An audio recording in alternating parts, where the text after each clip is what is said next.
And welcome into the Sportsocracy. It is ESPN Asheville, 92.9 FM, 880 AM, 1400. We're heard everywhere on the iHeartRadio app, seen everywhere on YouTube.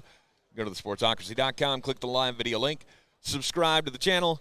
Join us in the chat. We are live from Radio Row, Indianapolis, Indiana. What an experience this has been. I mean, this is where dreams come true. This is where all of the guys have put in all the work in college, all these years, and this is your chance to prove it to the scouts, to all the bigwigs in the NFL. And it's time to go. I'm excited. We've got the experience going to happen this evening. They're opening up the doors of Lucas Oil Stadium so they can get all of the fan experience in. All of the workouts and such will be on Thursday, so tomorrow. All that gets going. And yesterday was a lot of fun. Roaming around Radio Row here, seeing all the familiar faces that you know from the NFL. We saw all of the coaches yesterday. Well, most of the coaches. GMs as well. Everybody talking about how they're going to bring it all together for a successful run in 2024 and hopefully coming away with a haul in the 2024 NFL Draft. Jeremy Greene is trying to show me how life on the road needs to be. He's learned he's learned the last couple days that traveling with me can be both good for your enjoyment and bad for your health. It can be. I'm hanging in there the best I can with him. And it has been an exciting couple of days here. Well, I mean, the crazy thing, we just had the legend, Adam Kaplan, was just standing right over our shoulder. That's the crazy part of coming to events like this, like the Combine, like the Senior Bowl, every place that we've been this year, actually. It is so wild to just see Andy Reid walking up to you. It's been a blast so far. I can't wait to get into Lucas Oil tomorrow for the actual workouts, which is part of the reason that I'm here, is to watch some 40s and some underwear Olympics. That's what we're doing here in Indianapolis. 40 times and 40 ounces. Bingo. Yeah. We're just we're having a lot of fun with it. Can't wait to see all of that. Today was a little different. I was not as I don't want to say interested because that sounds horrible. I wasn't as geeked out this morning as I was yesterday. Well, that's because this is my day of geek out. Exactly. This is the day that you get the players up on the podium. I will be in and out over the course of the day because there are certain guys on podiums that I really would like to hear from. Right, Joe D is from the New York Jets is on the podium now, or he's getting ready to take the podium. So we're gonna take a break here in just a few moments so Jeremy can get over there to see his coach. I got to see my coach and my GM yesterday. I wasn't as excited. Well, my coach is not that. here. It's my GM. Oh, that's right. Yeah. Well, I mean, I knew that. I forgot Rob was not making an appearance. Yeah, Coach Sala's not here. That's interesting to There's a lot of coaches to me. Here. I know, and it's interesting that you wouldn't have. And they're going to be here. They're going to be in the rooms. They're going to be talking with the prospects and all of that. I just figure that would be not necessarily a mandatory thing, but you would think everybody would have. Well, it depends on the team. A time. I mean, look, I'm connected to the Jets, so obviously I know the inner workings of that franchise pretty well. Up until this year, Joe D had a loyal, longtime assistant, Rex Hogan, that he did a lot of these things. So Coach Sala didn't necessarily need to. And I know he wasn't here last year. He's not here this year. It's not that odd. And look, you got 32 teams here that do things 32 different ways. So there's nothing wrong with that. Mm-hmm. There's more than one way to skin a cat. There's more than one way to draft prospects, and some teams are really good at it. Some teams are really bad at it. And there's really no rhyme or reason to there's no right way or wrong way, I guess what I'm trying to say. Yeah, only there is. I mean, there is a right way to do things. There's a wrong way to do things. The result, how about that? Your process may not be wrong, but the result is going to end up wrong. Well, that's what I was of trying to guys. say, is that if you look at teams that do this really well, they do things some of them do things completely differently from each other. Baltimore, everybody's here. That's the best drafting team in the league. And, we've already seen DaCosta. We saw Coach Harbaugh yesterday. They've got everybody here. Meanwhile, there are other teams that draft really well that they're not all here. And we'll talk about those things as we go across the week here on Radio Row in Indianapolis. I don't know the prospects. This is the chance for the media to get to know these guys. Yesterday was kind of an awe-striking experience of being in especially for somebody who this is the first time. This is the first time that you've had this kind of access to be able to stand 2 feet away from Andy Reid and really kind of lock eyes with the guy as he's talking and explaining his process. It was a magical day. It was a magical day yesterday, and then this morning when I came in and I'm checking out all the prospects, the thing that I'm looking for is the guys that have a charm to them. Oh, no doubt. The guy, and I posted on Facebook a little primer with some pictures that I took of prospects this morning, and I only pulled the best shots because all of the shots that you see of the guys smiling, they're smiling talking about football. Yes. That's the thing that gets me of one of the guys was telling a story about one of his teammates is in the combine process, and he was asked about the teammate and how do you feel about that, and he goes, I'll never forget the first time we knocked heads. And then he gets this giant smile across his face. That's a kid you can look at and go, that kid loves football. Well, and you get other guys. I heard, and I don't 100% know. Now I can't remember now who was talking, but he was talking about a teammate of his at the Senior Bowl.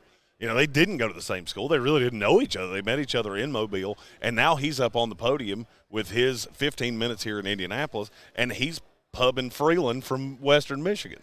Yep. And I love that. And I'll be honest with you, that's another kid we're going to talk about a lot over the course of this process. I've heard his name probably 500 times since we got here, and I cannot wait to watch him work out tomorrow. Yep. We appreciate everybody being along on the journey with us here on ESPN Asheville. Great big thanks to Ingles Supermarkets for making this dream happen, and we're representing well down here in Indianapolis. Oh, no doubt. Yeah, we were with a couple of the PFF guys last night, a couple of the Locked On Podcast Network guys. And that's the most fun part of this is the networking that you do. Somebody said that we did a live on YouTube yesterday, and somebody said that in the live is it seems like this is like golf for lawyers you got things that happen, but 100% it is. 100% it is, and it's so great to be here and actually see these things firsthand and in some cases put a face to a name. Some of these guys I've talked to for years didn't actually know what they look like. So, and it is very cool to be able to be in the room and to see the reactions of the media when news comes out. Earlier, there was a buzz around the building when the news about Marquez Valdez-Scantling being cut loose by the Kansas City Chiefs. You see the buzz. Everybody's like, oh, something has happened. And it immediately strikes up conversations, and then the next thing you know, you're standing in a hallway. Kind of like we were talking about with the We Are the World thing. I feel like Dan Aykroyd and We Are the World. Like, I'm not supposed to be here. I shouldn't be standing next to Diana Ross, but for some reason I am. So you think you're Dan Aykroyd? I am the Dan Aykroyd. It's weird. I feel like I'm Lionel Richie. You're all gonna know how good I am, but it may take you a minute to figure it out. Of course he does. Yeah, no, I'm the guy standing in the back going, "Hey, look over there. There's Peter Schrager and Mike Florio are having a conversation." And Jeremy goes, "Hey, I'm Dan Aykroyd. How you doing?" No, I go, "He's Dan Aykroyd. I'm Lionel Richie. Nice to meet you." I put this whole little shindig together. The problem is, you think you're Lionel Richie, but you're actually Merle Haggard. That's fine. I can be Merle Haggard, too. And at any moment, he may just be like, you know what? I'm done with this. I'll see you guys later. go to get a beer down the street. Yesterday, again, a lot of fun. We have sound here. Did you get all you're going to have to give me some time on that. Okay. All right. We're going to have to get the sound all hooked Tank up here. Mr. Audio doesn't understand that when you send audio in a file that's 5,000, it's going to take a minute. It's going to take a minute. It's going to take a minute. All right. We'll have some coach sound for you coming up in just a bit here. I've got Andy Reid sound, John Harbaugh, Adam Peters of the Washington Commanders giving his thoughts on how they're going to draft a quarterback or not, because we do still like Sam. Keeping all things on the table there, but when you have the number 2 pick, it's hard to shy away from drafting the quarterback. The Chicago Bears, are they going to draft Caleb Williams? Will they trade Justin Fields? That has been a huge topic of conversation this week amongst everybody.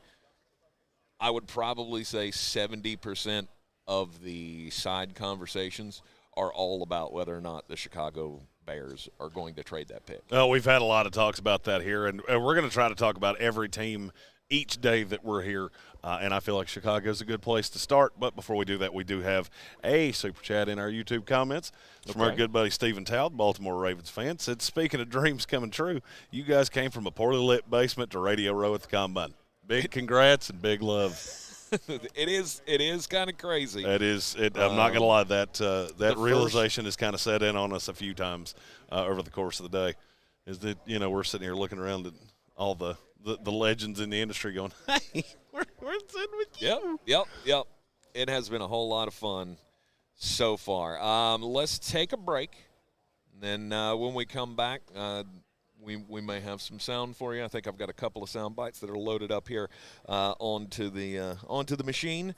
And I think Jeremy may be running off to go see Joe D.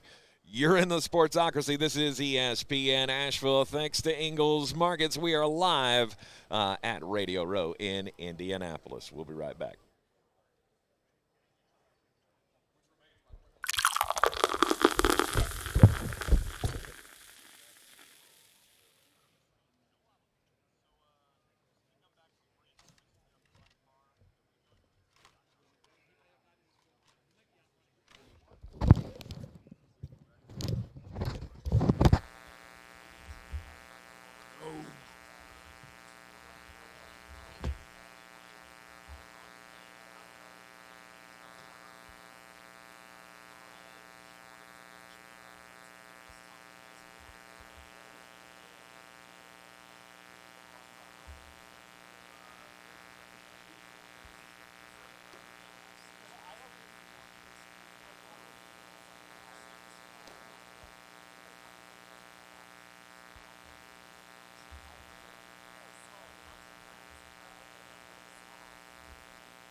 Oh, crap.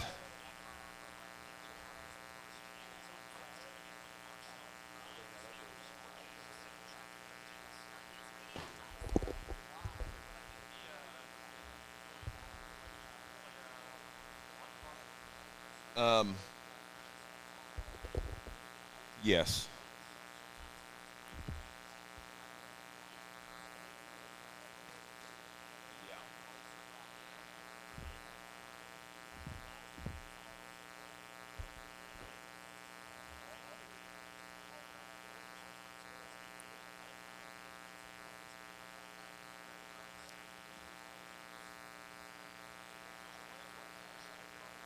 All right.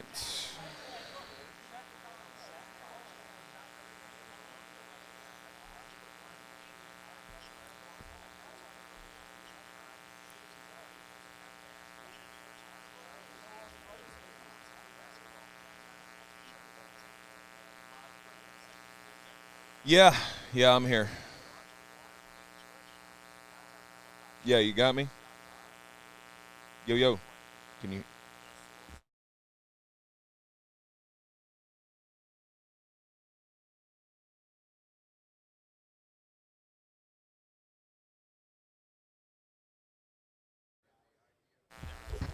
Yeah.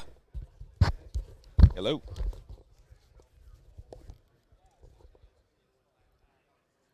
Yeah. Can you hear me? Oh, I'm sorry. I didn't hear the music. You're in Sportsocracy. This is ESPN Asheville. Sorry, we're having a connection issue here. We're having a slight technical difficulty in case you can't tell. There we go. I'm not the audio guy. Yeah, we're live. I'm throwing that out there again. Hey, it all happens live here. You got all the bells and the whistles and the wires connected, and you got to make sure that they keep on working. All right, we are live here at Radio Row in Indianapolis, Indiana. Thanks to Ingles Markets for bringing us on the trip here, and let's try to play some of this audio from yesterday. We had some the head coaches. Did you not find Joe D? Was he? He's late. Oh, Joe D's late. All right. So anyway, yesterday we caught up with a lot of the coaches going around to the podiums, trying to get all the audio that I could, as everybody's just kind of giving the state of their franchises, their experiences and how you plan and how you get guys in the room and what you're looking for. One of the guys that I was really looking forward to hearing from yesterday, because I respect him just mightily, was John Harbaugh, the head coach of the Baltimore Ravens. And here's some of his thoughts. Act to be next to over there. Appreciate you all being here. What questions you have? Hey, John, what kind of advice would you give to people at the Chargers about working with your brother? Buckle up. You know? he's going to do great. We've been together the last couple of days, and he's fired up, enthusiastic, and talking to players. Knows a lot of these guys, I guess. So it's been fun. He's wired, ready to go. Do you get a sense this is where he wants to be? What's that? Do you get a sense this is where he wants to be?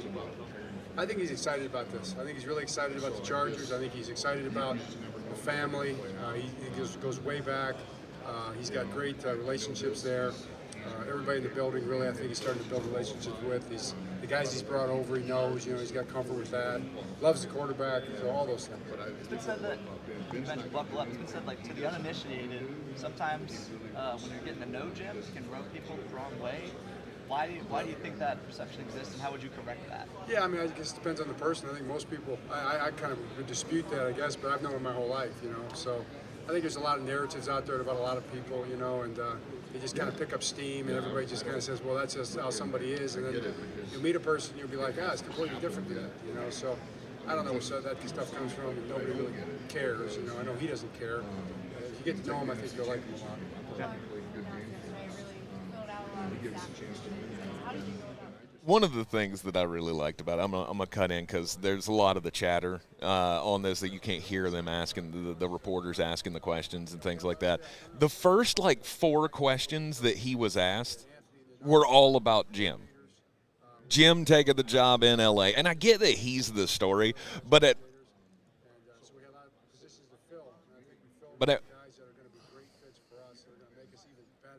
yeah. But at one point, he kind of got that look on his face, like, will you please stop asking me? Will you ask me about my team? Well, Let me talk about what I'm doing. Well, I mean, and you got to understand, especially John Harbaugh's a perfect example, and he's almost a perfect storm of his brother is new stuff. All right, so his brother being with the Chargers is a new thing. John's been here, what is this, his 15th year at the Combine as the head coach of the Baltimore Ravens? It's kind of old hat. And so you get a lot of these people that are here every year, they're tired of asking John Harbaugh, hey, is this the year that you're going to break through? Is this the year you're going to get the second ring and we're going to talk about you in a different way? We can ask all these questions. He's going to bypass it. And so you do get a lot of things like that where John's being asked about Jim. Plus, you add in the fact that Jim's not here. Yep. Yeah. So, I mean, outside of Ortiz and his brother, that's the only two people you really can ask anything about. Just those three guys on defense. Offense, here he's talking about all the guys that they lost consistent offensive on the line coaching with Earl staff. Wharton coming in, former player. I just love the interview with him and his relationship with players and his background with John Matsko and then with Juan Castillo. Makes him uniquely qualified to be with us. So just a lot of great coaches. John, with Mike. Right.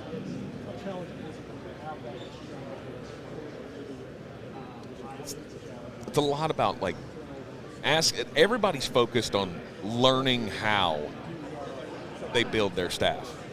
What do you look I'm just for? really excited about the guys we've got. I mean, every season's a new season, and that's just the way it works. The guys that we have are guys that are going to fit in well, and we're not going to change our defensive structure. We elevated Zach, so that's continuity there with what we're doing on defense. And we've had continuity with our defensive coordinator hires since 2008. That's been a trend, and I think we're the get the least points in the league since 2008 by far. So we've got a little tradition going there. We kind of have a pretty good feel for what we want to do on defense, and we want to just keep building on that, evolving it, getting better with it. Zach's the next guy in line to lead that. And those other guys are going to do a great job. How about hiring Chuck Smith last year? How good was that for us? So all those kind of things are really a big plus, and I think it's just part and parcel of the way it goes. John Harbaugh has created, and it's not, I guess we shouldn't just give him the credit, right? Eric DaCosta, going back to Ozzie Newsome, the way that this whole system is structured in Baltimore, to me, they should be the prototype for everybody. Well, I mean, the thing you got to look at with Baltimore is exactly what I said to start this. This is John's 15th year here. DaCosta's been here not as the GM. He was underneath Ozzie Newsome, but he's been in this organization forever. And it's so funny to me, the dichotomy of nobody wants to talk about the Ravens. That's exactly who we wanted to start with. Everybody wants to talk about the Bears and the Jets and these teams that are in the top 10 because they have a pick that's up there and, it could be a franchise player. Well, it could be, but there's also a reason that you see some of the same teams up there year after year after year. It's because you keep doing this. Meanwhile, you get these stable franchises, the Packers, the Steelers, the Ravens, where they don't fire coaches every 3 years. They don't pick in the top 10 very often. So they get somewhat boring. But I guess winning is boring. If you don't win at the highest level. If you're not winning the Super Bowls, you're winning 12 games a year, that seems to bore the average fan. Yes. And so you get into a situation like this, and it is so easy being in the room to see the difference in how the Baltimores do it, and it's just funny to me because it's so obvious. And then you see a guy like Nick Sirianni, who yesterday I walked away from that going, I do not see how Howie Roseman, because Howie Roseman and Sirianni talked right on top of each other. Mm-hmm. So it was Roseman, then Sirianni came in and replaced him on the same podium. They were the only team that I saw that did that, the way they were scheduled out that way. Mm-hmm. And Howie Roseman was so impressive, the stable force of the Philadelphia Eagles. And then you get Sirianni that comes in and he just didn't fit. That's how it struck me, is he's almost like the outsider. That he didn't sound like a Philadelphia Eagle. He sounded like a New York Jet. I'm a Jet fan, so I feel like I'm entitled to say that. Mm-hmm. I'm also friends with all the Jet fans here on Radio Row, so, if there's one team that won't punch me in the face, it'll be the Jets. That's just a bad marriage. It's an absolutely bad marriage. And the more I think about it, if you guys want the uncensored version or view of yesterday and Nick Sirianni, go check the YouTube channel. Oh, yeah, we did a live from the apartment where I got just very in my feelings about Nick Sirianni. We'll be doing another one of those tonight as well. Yes, about Nick Sirianni and Big Dom, and I still don't know who the third guy was with them yesterday. And Bob Brown sent me a text message, sent me a private message that said, what was it about Nick Sirianni? What did he say that got – and it wasn't anything that he said. He said all of the things that you're supposed to say. He got up on the podium, little things. And he talked about all of the cookie cutter things that you talk about, going from the off season into a new season and finding guys in the combine and talking about the process. He said the right things. It's the way he says them. I guess it's the same thing that who was it that Jonathan Welch says about me in the YouTube comments. I hate the things you say and the way you say them and how you say them. And well, I mean, that's the problem is how I feel about Nick. Well, I mean, the problem is that you get him around so many of these more polished speakers that look more professional. I mean, because to me, he was even dressed differently than every other coach. Yeah. That was strange to just me. Showed up in a T-shirt? Yeah. Yeah. Every other coach is wearing branded NFL merchandise and things like that. Sirianni Or, wasn't. Or, you know. He spoke way longer than everybody else did. Yeah. He did kind of have that. Rotations. I went out and got hammered last night, And if we don't know I could that. be wearing sunglasses right now, I would. He did that have was a the look on his face. He did have a little bit To of me. a Jeremy look to him, and it did appear that, unlike me, he's not a warrior. Let that be known. No, I just didn't get a good vibe from him. It's a personal thing. I still hope the best for Eagles fans and your team and all of that. The problem is I don't think he's a guy. I don't think he's the guy to do it for you. And it's hard to find John Harbaughs. It's hard to find Jim Harbaughs. Well, those coaches are so few and far between. That's why they're held to such great high standards.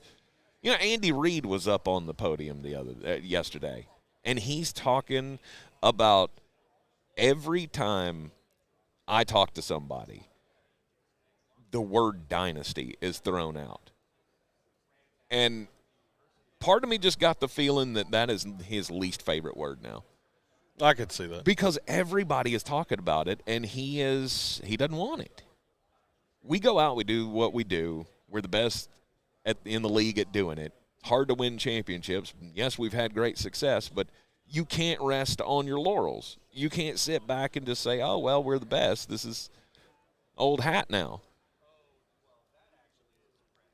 I would get to the point where if I were a GM – or an owner of one of these teams that keeps picking in the top, you gotta trust on these great organizations to give you your talent, and that's why we're seeing the pipeline, the San Francisco pipeline, the Baltimore pipeline. We're pulling from all the best rooms.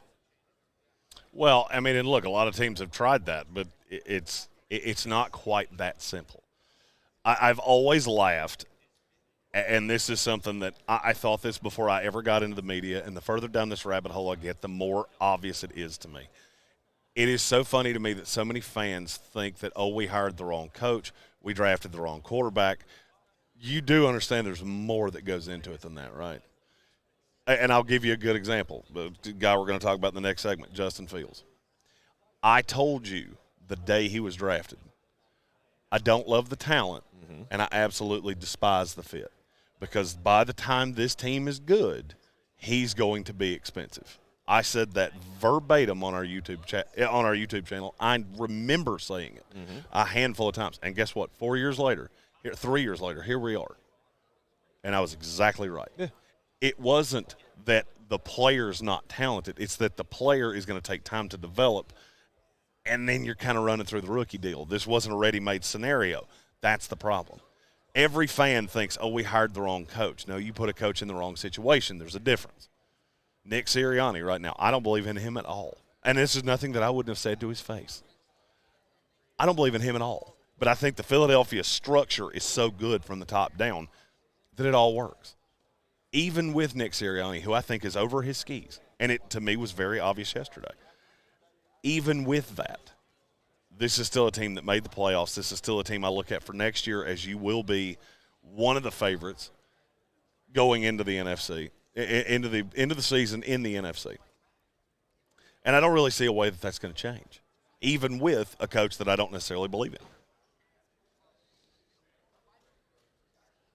You're in the Sportsocracy. This is ESPN Asheville, 92.9 FM, 880 AM. 1400. We are live on Radio Row in Indianapolis, Indiana, thanks to our good friends at Ingles Markets. Low prices. Love the savings. Oh, yeah, I may get an Ingles logo just tattooed on my forehead. I think that's after this trip. Hey, they keep supporting us like they support us and allowing us to do the coolest things we've ever done before, I might consider it. I Tonight might we're- consider getting a picture of Bob tattooed on my body somewhere. I could do that. I think we could do the down with challenge. that. I could get down with that. I'm totally here for it. We have a super chat, and it's a gigantic one from our buddy Patrick Holt. Oh, he nice. said drinks are on him tonight. Thank you. Proud of you guys and what you've accomplished. Well, we couldn't have done it without you, my friend. Indeed. We appreciate you, Patrick. And, that might buy a couple of brewskis in the old Granger Fieldhouse. I totally forgot we were doing that tonight. Yep. Glad you remembered that. We got Pacers Pelicans tonight. Well, this would have been like my Uber Eats order last night that I fell asleep before it showed up. And I don't know where that pizza went. Yeah. I got charged for it, but I don't know where it went. So we're staying in this place in downtown Indianapolis that is, I mean, it's right in the thick of everything. We are directly in between the convention center where we're at right now, Lucas Oil Stadium where all of the drills and things are taking place for the rest of the week, and then I don't think I'm saying it right. I don't think that's the right name. Whatever the field house is, where the Indiana Pacers play, is like on the next block over, and we're staying right in the middle of all of that. Very walkable neighborhood. Indianapolis lots is of great, cool people minus we the have met wind. already. I haven't experienced wind like that since the last time I was in Chicago. If anybody has ever watched the show The Challenge on MTV, we had dinner last night next to Simone, who was on that show. Yep. I did not know who she lovely was. too. She was awesome. She was such a sweet person. Big dreams. Radio gal that has, she wants to be a writer and a comedian and all of the things, and she has just such a great bubbling personality. We struck up conversations with her last night at the bar and at the Hooters, and of all places. Who's shocked that Jeremy found a place that's right down the street from that particular establishment? Right. She's much younger than we are. And made us feel a little out of place, but it was made cool. You feel a little out of place. That's just a little, strange people that you run into, make new friends when you're out at events like this, and it's been phenomenal. Let's take a break here. When we come back, we will continue the discussions from the Combine here, what we're seeing, what we're hearing. Let's talk Justin Fields coming up after the break here on ESPN Asheville 92.9 FM, 880 AM, 1400, everywhere on the iHeartRadio app.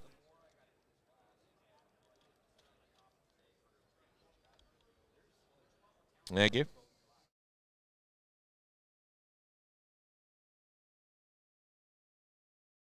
Yes.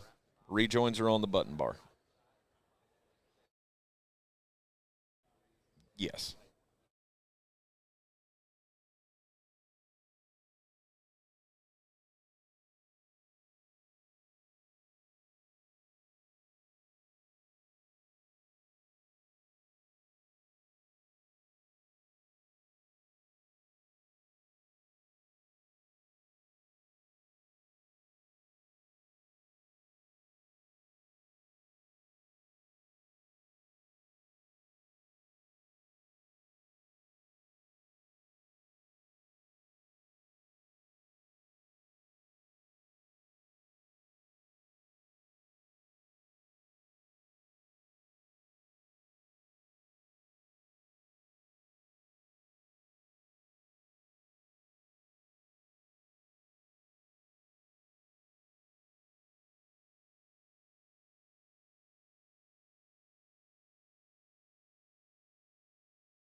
Say that again?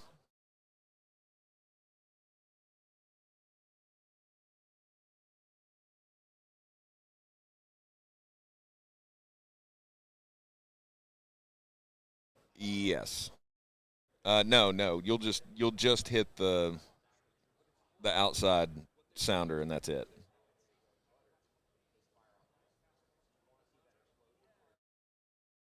You can delete that.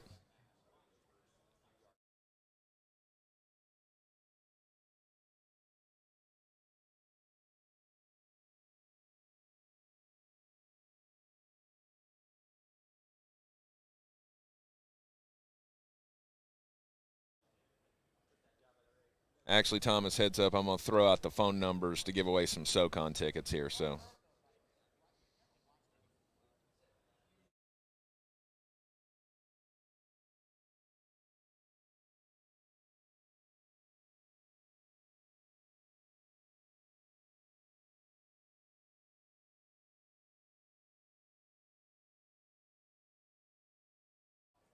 Yeah, that's the only one.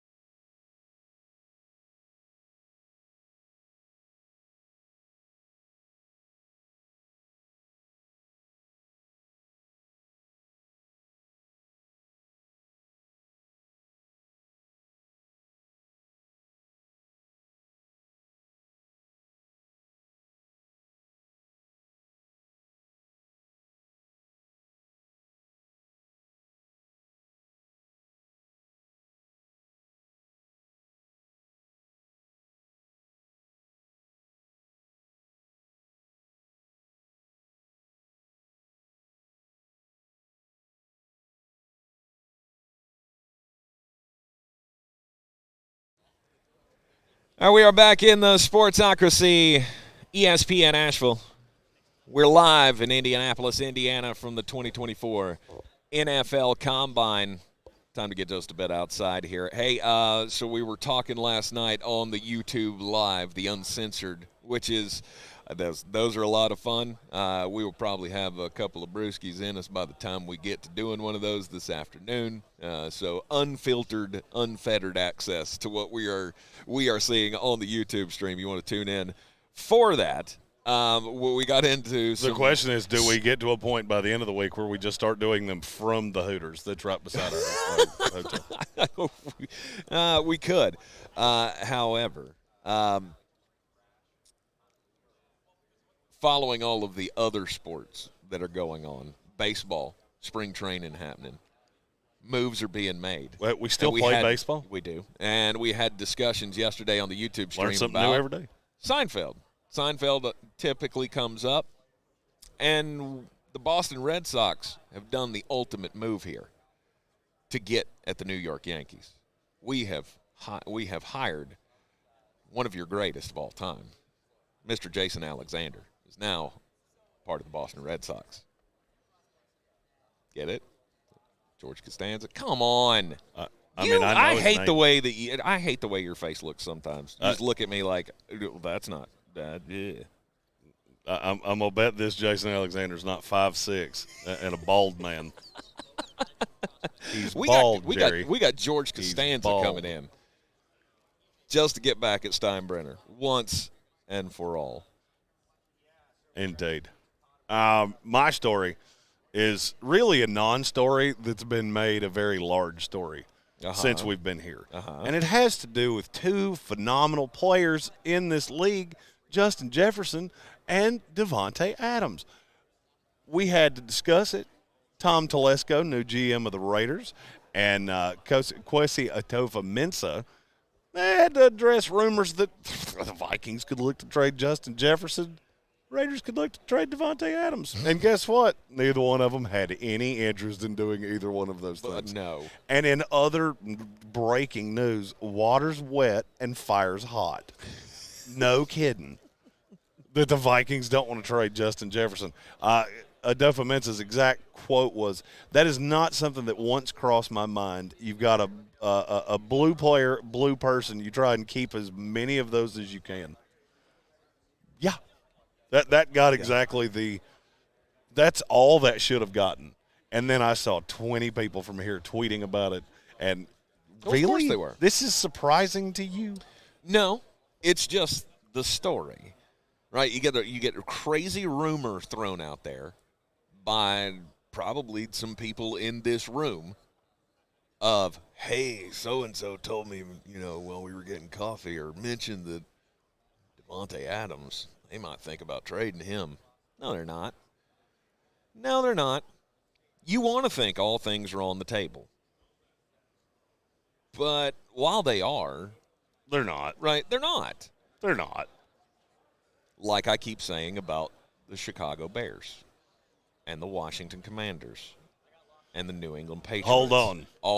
We have breaking news. Breaking news. And it may be every bit of fresh hot sports take as the Justin Jefferson, Devontae Adams thing. Really? Joe Douglas, on the other end of that wall, just announced that the Jets have given Zach Wilson permission to seek a trade. Frankly, I don't know what I'm going to do. I need somebody to hold me. It's the end of an era. It's the end of an era. My Jets will be trading Zach Wilson. Congratulations on that. I can't wait to see the epic haul they get from the Burger King. We'll turn around and see if the ass man is all excited about that. Nope. The Jake Asman show is right behind us, so I can see if he's all excited up there in New York about the Zach Wilson news. Good Lord. This kind of falls into the, hey, water's wet. Did you know that? It would be a lot cooler if you did. Not everything is on the table. Chicago Bears, Washington Commanders, New England Patriots. Top 3 picks in the draft. I keep saying I am convinced that these are all going to be quarterbacks. And at the end of the day, I think the pressure is too great, just like it has been forever. If you're at the top of the draft and there are quarterbacks there to be had, you have to take them. I don't agree with you. I know you don't. I have literally this week, I am more convinced than I was coming into this week that the top 3 picks in this draft will not be quarterbacks. I just can't see it happening unless Chicago trades out of that pick. They're taking Caleb Williams. I am dead set convinced. The Caleb Williams part of that I agree with. It's the other 2 that I'm not. It's the other 2, right? The Washington Commanders. I think they're locked in on taking a quarterback. In our YouTube chat, I think that's how they want to start the build. You can see us live here from Radio Row in Indianapolis. In the YouTube chat, I'm posting a question, and I want the best answers. We'll read the best ones aloud. What would be an appropriate trade value for Zach Wilson? And I have one in my head. We stopped at a gas station about 20 minutes outside of town because we pushed it. We went full Seinfeld of Mr. Kramer. The needle fell off. So we had to stop for gas. And in the bathroom, I saw one of those old condom machines, which I hadn't seen in like 10 years. One of those, one of the things that came out of that machine that now no longer works and is actually probably more likely to get you pregnant than had you not used it. That is what Zach Wilson is worth. Yes. I'm pretty sure there is a facility somewhere, an NFL facility, that has a storage room, that somewhere in the back of that storage room, there's still one of those actual towel on a roller dispensers that you had in the bathroom, right, that dry your hands on, the little crank that pulls the cloth across, that gross thing that was outdated 80 years ago. There's probably one of those that, yeah, I'll take that. All right, you can have that. I'm gonna increase my trade offer now. The 20-year expired condom with a 2024 San Francisco 49ers Super Bowl champion T-shirt. Oh, wow. They didn't win the Super Bowl in 2024. No. Love it. I think you have to. I think if you're at the top of the draft. All right, so sell me on this quarterback theory you have. It's not a theory. It's that there are quarterbacks at the top of the draft. You need a quarterback, and you have the capital to get him. Okay. If you whiff and you don't, is that a risk you're willing to take? Okay, fact or fiction, how many players in this draft class are better than Caleb Williams? As football players? Mm-hmm. Oh. As prospects. I'd say it's probably 15, maybe 12. Full on as prospects. I think so. Okay, so you got Caleb Williams at, say, 13. Yeah, probably. How many are better than Drake May? I'd say the same, 12. I'd have all of these quarterbacks right there in the top 15 probably. So even Jaden Daniels? Yeah. Okay. So you're telling me that you have 3 quarterbacks here that are all 15 overall, and you see absolutely no possibility that one of these teams goes, maybe we don't. Maybe we don't take a quarterback and have him throwing to Devontae Parker and Demario Douglas. Maybe that's not a great idea. Maybe putting one of these rookies behind an offensive line that looks like 5 construction workers from the D.C. Metroplex is probably not a great idea. Right. That's where I'm at. I do believe in Adam Peters. I do believe in Elliott Wolf as well. Mm-hmm. And I think at some point common sense has to take over. And you have to go, we'll get this kid killed. Because I don't think any of these quarterbacks are ready-made prospects right now. I don't think any of them walk in here as generational prospects. They all have warts. Mm-hmm. Just like every quarterback does. Outside of Trevor Lawrence, and weird, look how that worked out. Trevor Lawrence and Andrew Luck, weird. I probably shouldn't have. I forgot we're in Indianapolis. I probably shouldn't have said that. I probably shouldn't have said that Andrew Luck thing as loud as I just did. Might trigger somebody. 100%. If you see a chair come flying at me, it's because somebody heard what I just said.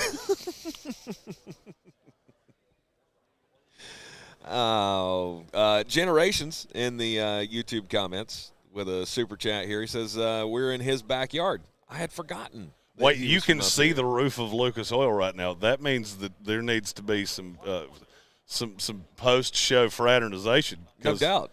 Because I could hit Lucas Oil with a driver from our hotel room. You know, I've been I brought a little certain something on the trip with me that I've been waiting for the right opportunity to break those bad boys out. I'm so mad I didn't bring mine. Generations, I did bring the kicks. I did bring my Tampa Bay themed Jordans. My Jordans were supposed to go in my suitcase, I forgot. I have worn them a total of 5 times, and only for the finest of occasions. And I knew I had to bring them up to Indy.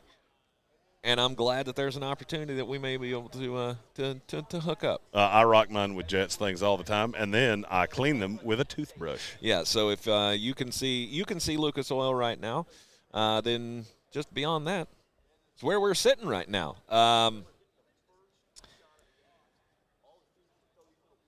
I know, and you know, that teams should not make that move. You should not jump the line. We talk about this every draft season. We talked about it last year with Charlotte or with Carolina trading up to get the number 1 pick. We got to get the quarterback. Well, I mean, everybody seems to want to trade down. Seems like every Bears fan wants to trade down. Mm-hmm. Ryan Poles said to somebody, I was actually standing right beside him when he said this yesterday, that we could add a haul if we traded down. Of course you could. But do you not think the other 31 teams in this league are looking at Carolina right now, who we are an affiliate for, going, not going to do it? Is that what I want to do? Do I want to have that little fella quarterback that got his head knocked off his shoulders last year? I'd say sure that's what I want to do. Mm-hmm. That didn't look like a lot of fun. No, it didn't. But you can't pass up that opportunity. Because if you do, that's the thing that will lead to your ultimate demise. Maybe not this year for Washington, maybe not next year for New England. I don't know how long these teams intend to be in this position. I mean, nobody intends to be in this position. Right, but here's the thing. How much do you factor that in? If you're the GM, if you're going in and you're thinking, okay, well, we're going to build this team. I'm going to take I'm going to pass on the quarterback this year because we might have a chance to get one next year. That seems like a big gamble to me. Well, unless you don't believe in the quarterbacks. This is the chicken and egg thing. This is one of my favorite phrases in the English language. Everybody wants to go to heaven. Nobody wants to die.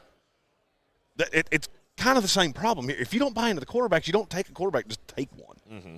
And I don't think there's universal belief here. It seems like every person I talk to that scouts this draft the same way that I do, we all agree. Every one of us really like one quarterback. Mm-hmm. Most of us kind of like a second one. It's that third one that nobody seems to like. Well, guess what? All 3 of them are going to have to go. In your scenario, this has to go bing, bang, boom. Yes. And I believe that's how that falls. Joshua Penix in the YouTube comment says, for Washington, it's more of a reset, the rookie deal with a new regime. And with New England, they either take a quarterback or you move out of that spot. And I don't know that I agree with you. I don't agree with that.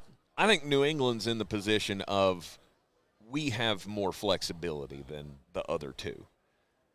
Look, I think Chicago's shoehorned into, obviously it's one or the other. Either you're taking Caleb Williams with the number 1 pick or you're trading Justin Fields. You have no other option there.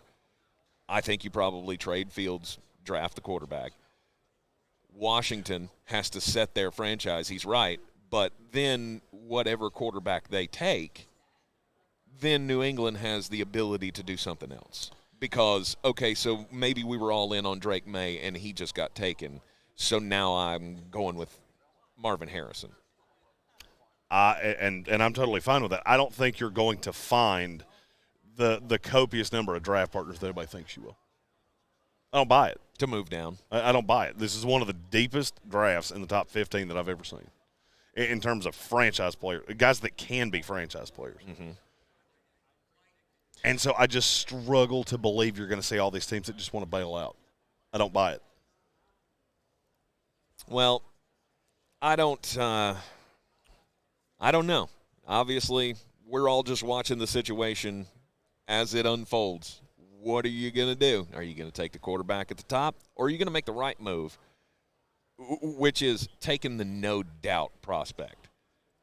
All fan bases get swayed by we got to have the sexy pick. We got to have the quarterback. We got to make the big move. You know what? Start next hour. Mm-hmm. I'm going to try to explain why that's not the best idea. I've been saving this. I was saving this for when we get back. Mm-hmm. We can do it here. Okay. All right. We will do that after the top of the hour break here. We are live on a Radio Row in Indianapolis, Indiana. In North Carolina, big day is arriving next week. Right? Next week? No, week after next. Week after next. Oh, we have just a few We're days. 14 days away. Oh, man. 2 weeks, and you're going to be able to lay wagers. Sports wagers in North Carolina. It is coming, and DraftKings Sportsbook is the one that you should hook up with. Coming soon to North Carolina. March 11th is the day. It won't be long until you can bet on same-game parlays, money lines, and props right here in North Carolina with DraftKings. DraftKings Sportsbook has the best features, including odds boosts and live betting.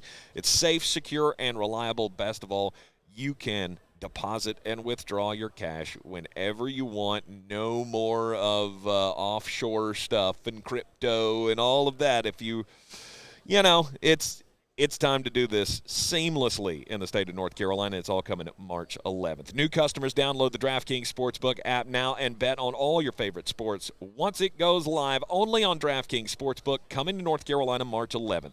Gambling problem? Call 877-718-5543 or visit morethanagame.nc.gov. 21 plus, North Carolina only.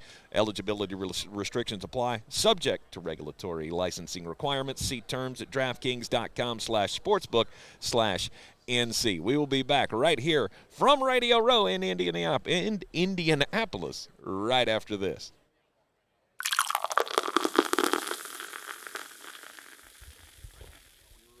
Okay.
Thomas, can you hear me? God almighty. Hey, Thomas. Hey, just let this roll into the next break. I've taken out everything in between. Just fire it away, and we'll roll this right into the top of the hour.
It is.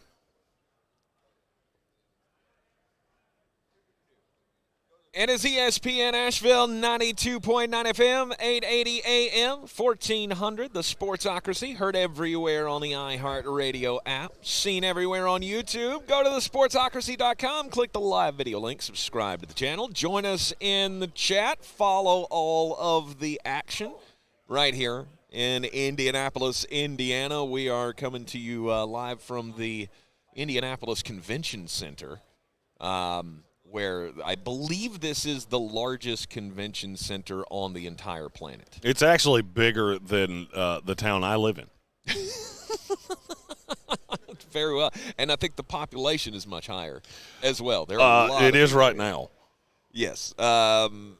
Yesterday when we got here, they were having the Indiana Health and Safety Convention, which was basically just like all of the OSHA workers and stuff like that.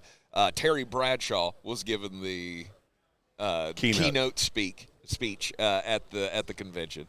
So we had to walk through that to get to all of the combine events. There's like 8 different events happening in this place at any given time. That's how huge this is, and every place has its own exhibition hall. So we're in like exhibition hall J. That just gives you an idea of how many halls there are. So, have you ever given a keynote speech before? No. No one has ever looked at me and go, "Hey, I'm gonna need you to get up there and talk for 30 minutes to inspire us to do something." I'm fully planning on. I want to be the keynote at MulletCon this year. Do they have that directly after the Florida games? It's actually at a Florida game. We should really have told that joke an hour from now when our buddy and Florida grad Trevor Sycamore joins us. Oh, that's right. That's right. He'll be coming in, stopping by the table here at 2 o'clock. We're going to need another chair. We're going to need to get a chair over there. Somebody stole all our chairs.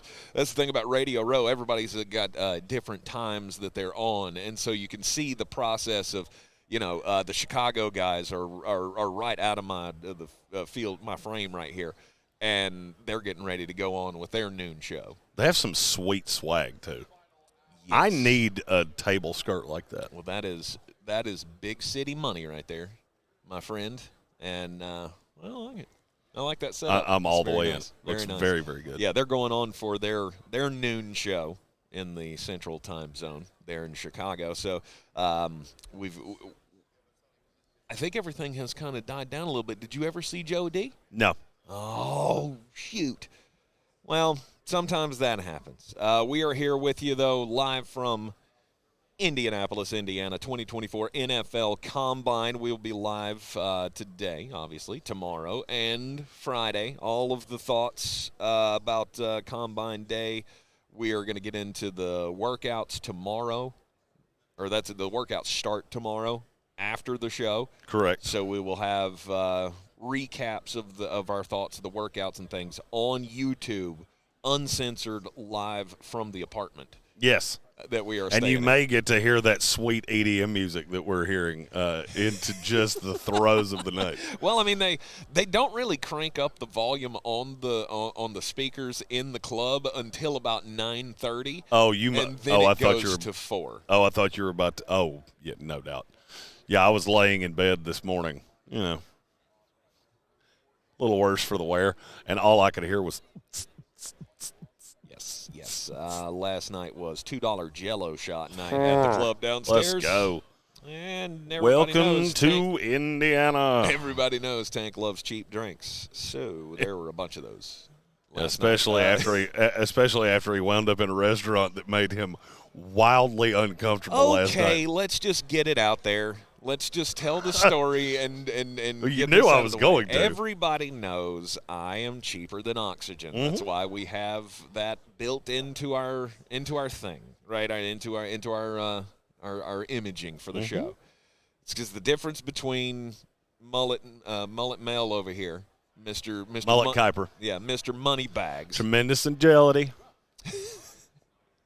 Mr. Moneybags, he goes high priced on things, and everybody knows I'm cheap, and I look for the deal. And places that have $13 salads are not usually on my radar. And Okay. if they're going to be on my radar, I have to ask, why was that salad so off-putting to you?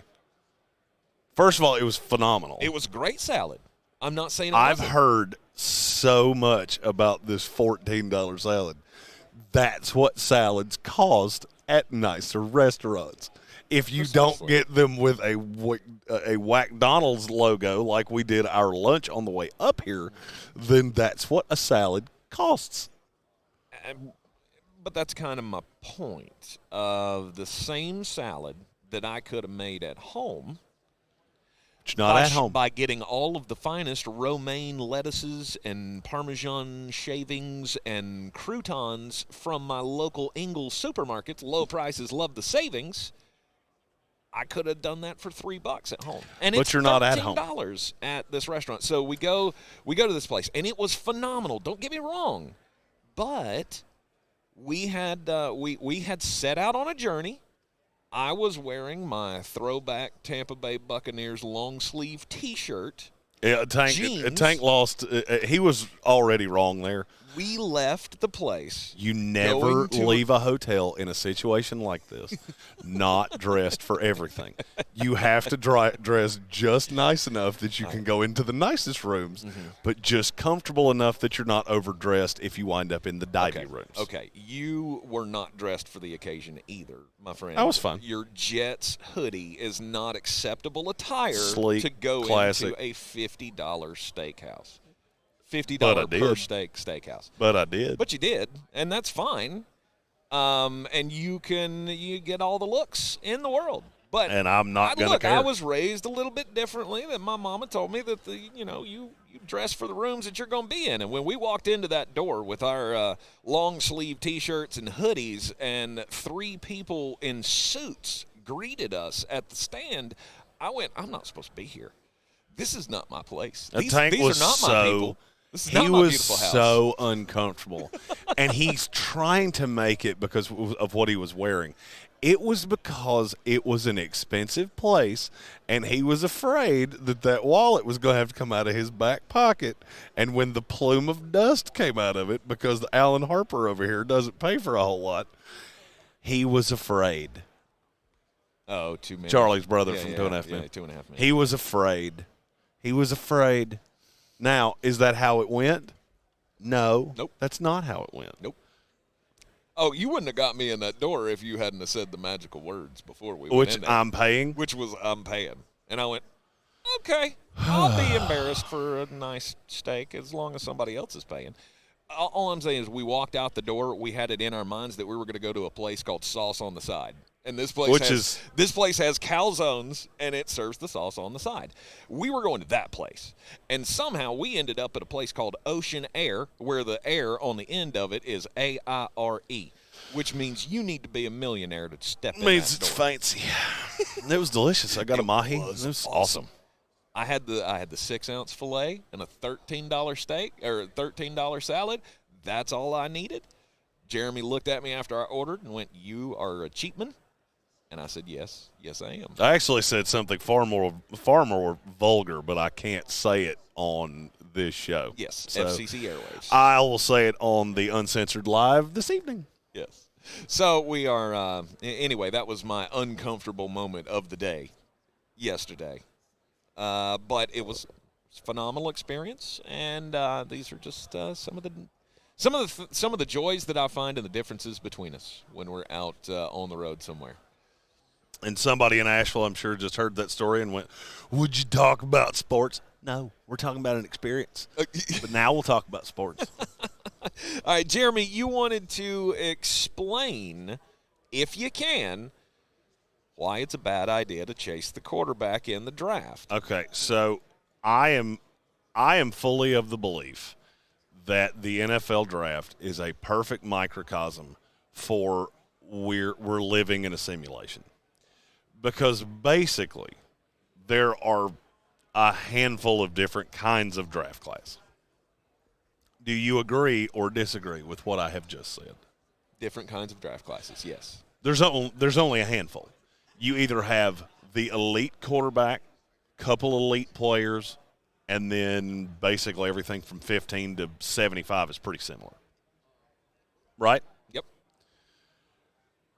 So I go back to when was the last time I felt like we had a class like this? And it's so funny. It was last year. It was last year. Okay. I feel like there's one quarterback that is better than the other two, but there is a big but with him. Last year I felt like Bryce Young was significantly better than C.J. Stroud and Anthony Richardson. The but was, but he's real little. This year, Caleb Williams is, I believe, talent-wise, better than Drake May and Jaden Daniels. You get into the emotional maturity, you get into a few other things like that. Well, look at how last year went. The quarterback that pretty much universally we all believed in was Bryce Young. Mm-hmm. He went into a terrible situation, and he was awful. Mm-hmm. And now he's going into a make-or-break year with the Panthers. C.J. Stroud went into what we thought was a no-win situation, and he won. And he's the best quarterback in that class, and I don't know if there's anything Bryce Young can do to change that. Mm-hmm. Did it shock you if that's how this went? It shock you if a No. year from now we're talking about, man, how did we miss on Drake May? Or Man, Jaden Daniels. Okay, I could see that. I mean, I'd throw him into that.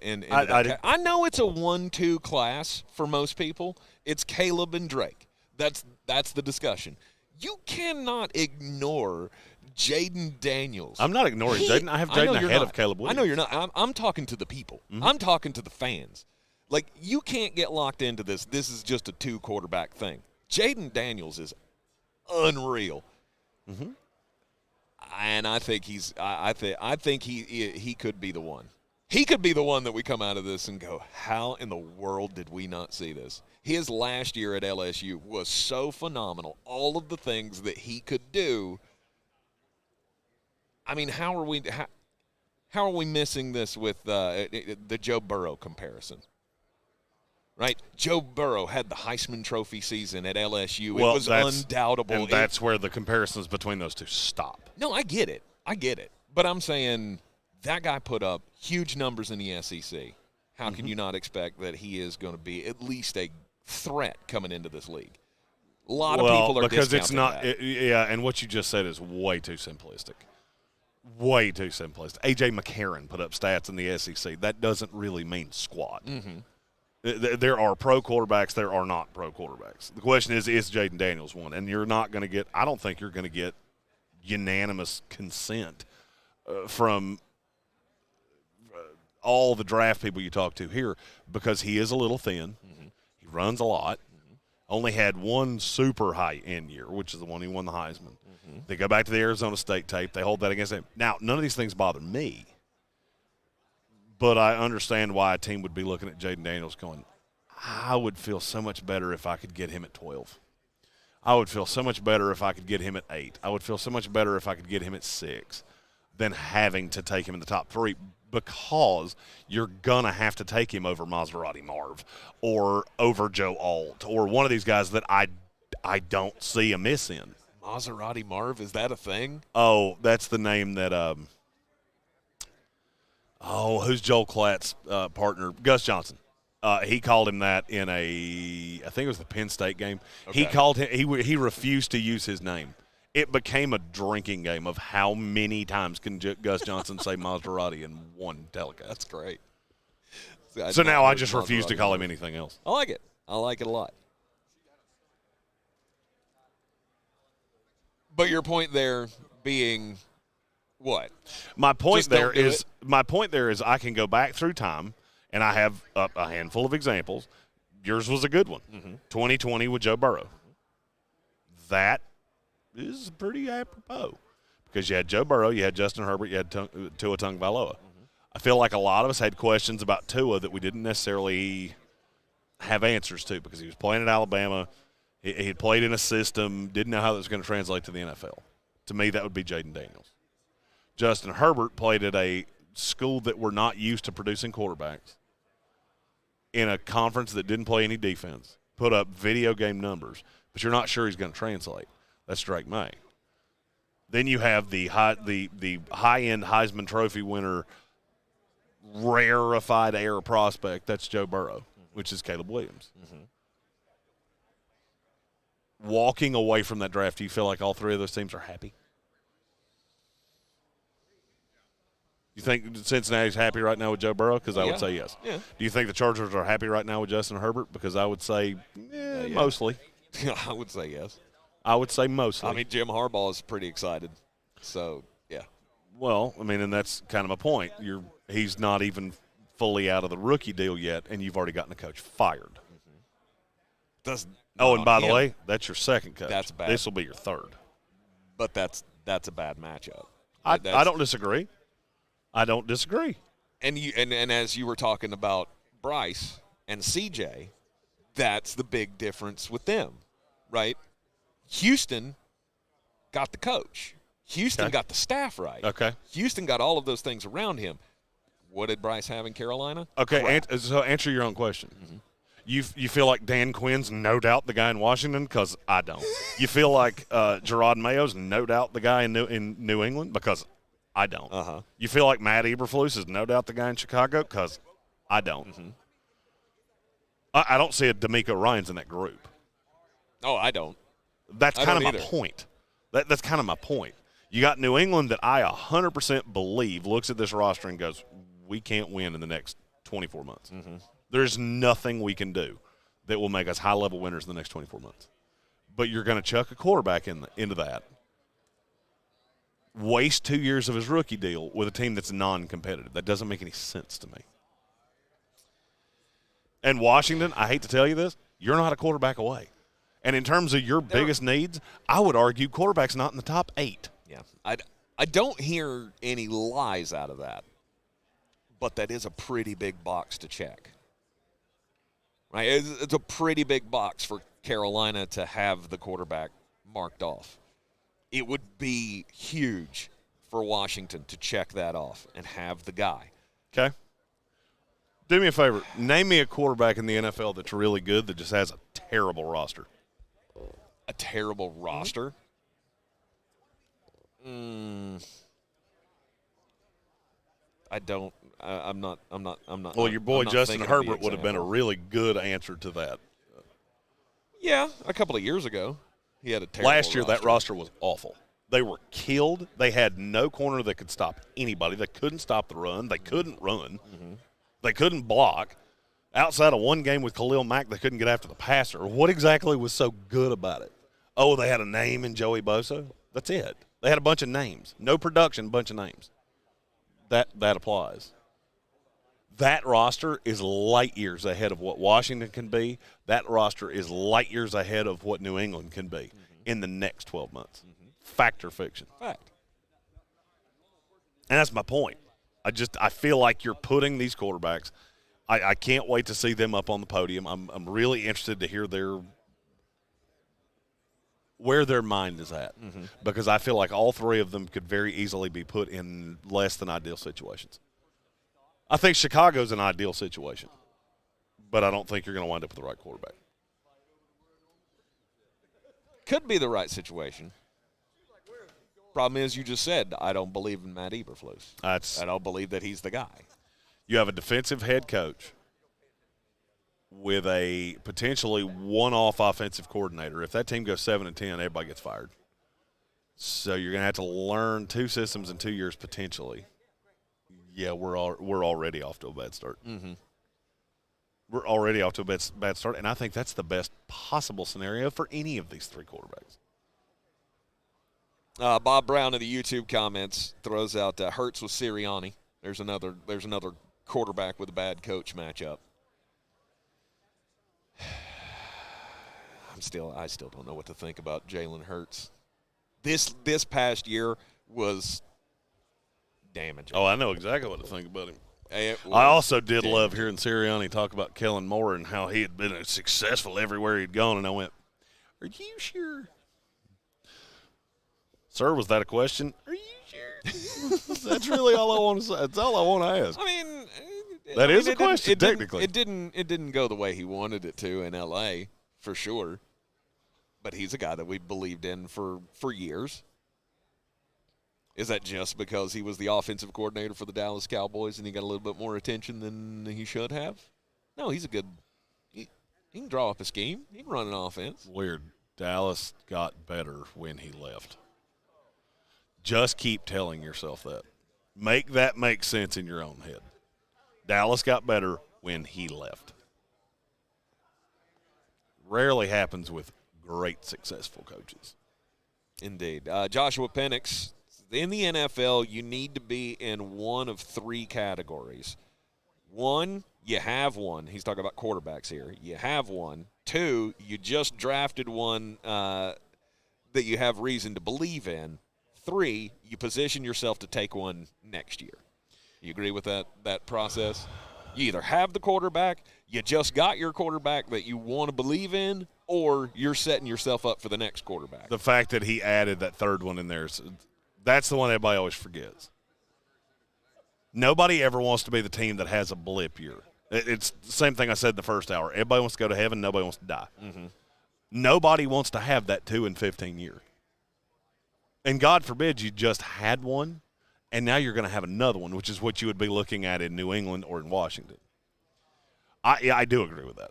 I think that's the – but I also don't think there is a – I don't think 2 is better than 3. That's where I'm different than a lot of people. I think just because you just drafted a quarterback does not mean that you're in better shape than the team that hasn't drafted one yet. Do you?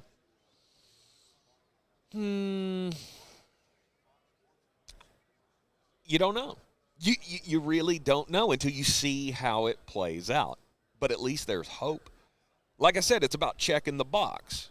I know it's more complicated than that, and it's an oversimplification. It's 100% an oversimplification. But and checking the box matters when you're putting a roster together. That's one I don't have to worry about. Yeah, hope, change, and things like that. Those are buzzwords that politicians run on. That's not really what NFL front offices, because it's not hope inside the building if you don't believe in the quarterback. This is where I have multiple times over the years, Arizona with Josh Rosen. I know Cardinal fans hate when I mention that name. Mm-hmm. I have always said that is the best example of you took a guy because you had to have a guy. Nobody I know believed in him. Not one person. Mm-hmm. No, I don't think one person in this room we're sitting in right now believed in Josh Rosen, because these were some of the worst-kept secrets on the planet of he is a jerk, he is entitled, he does not work hard. Yes, he's got an intoxicating arm, but that is it. And I have specifically been told that by probably 20 people sitting in this room. Yep. I'll never believe Arizona walked away from that with hope. They walked away from that going, that'll shut them up for a year. Seriously, I've always thought that's how they walked out of that draft. Maybe so. We screwed up. We let Buffalo trade up and get Josh Allen. Now we wound up with the pile of poo that sat here at 10. Yeah. It'll shut him up for a year. Mm-hmm. He can come out here, get his brains knocked out, and maybe we'll get a little value back for him. I don't think they thought it would be within a year. Don't think they thought they'd be taking another quarterback a year from them. No, but that's the thing. You got him into building on hope, hoping that he would be the one. And then you got there, and you realized quickly that it wasn't it. And then the next year, what happened?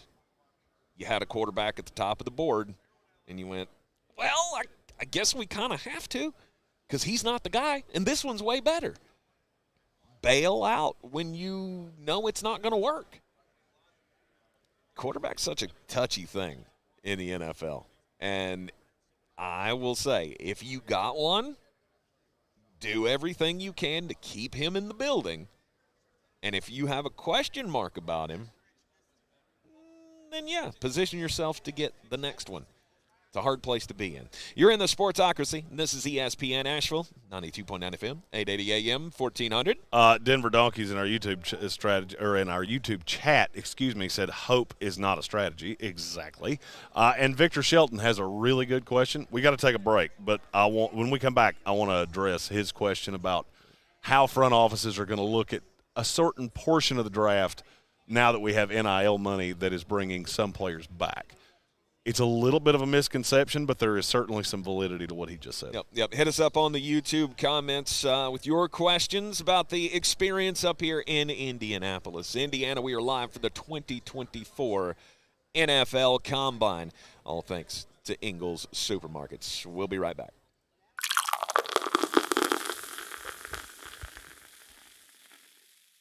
Thank you, sir.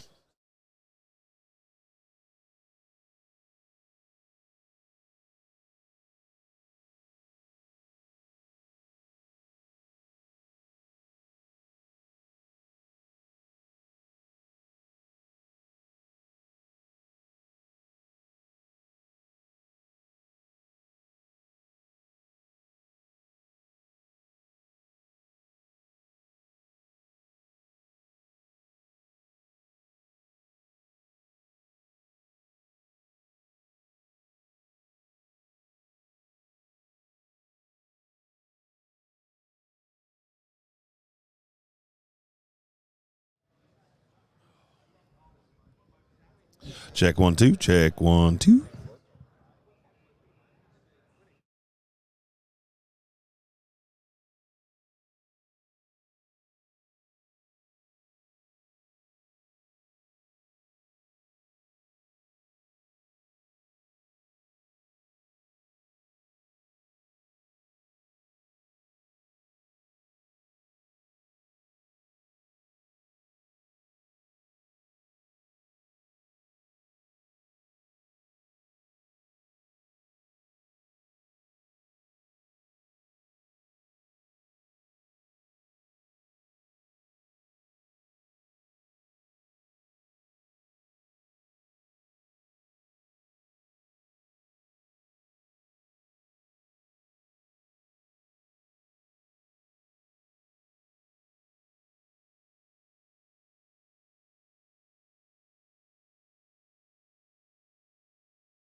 Yo.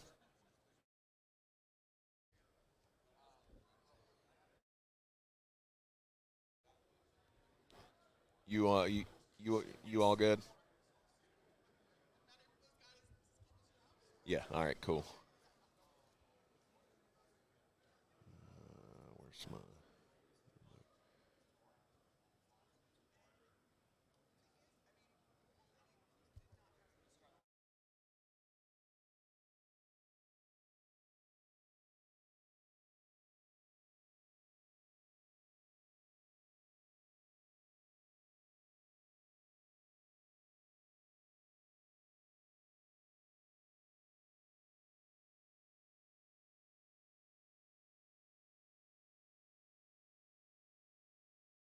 Thank you, sir.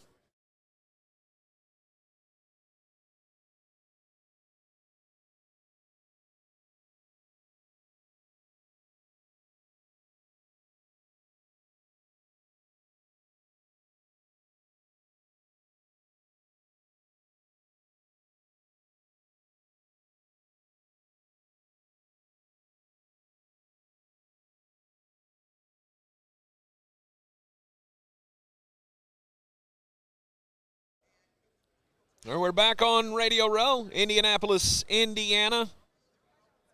Go back into the Sportsocracy on ESPN Asheville. Follow us on all the social medias at the Sportsocracy, live from Radio Row at the 2024 NFL Combine. Thanks to our good friends at Ingles Supermarkets. Low prices, love the savings.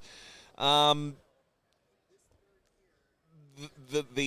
main push of the Combine, of course, is to build a championship team.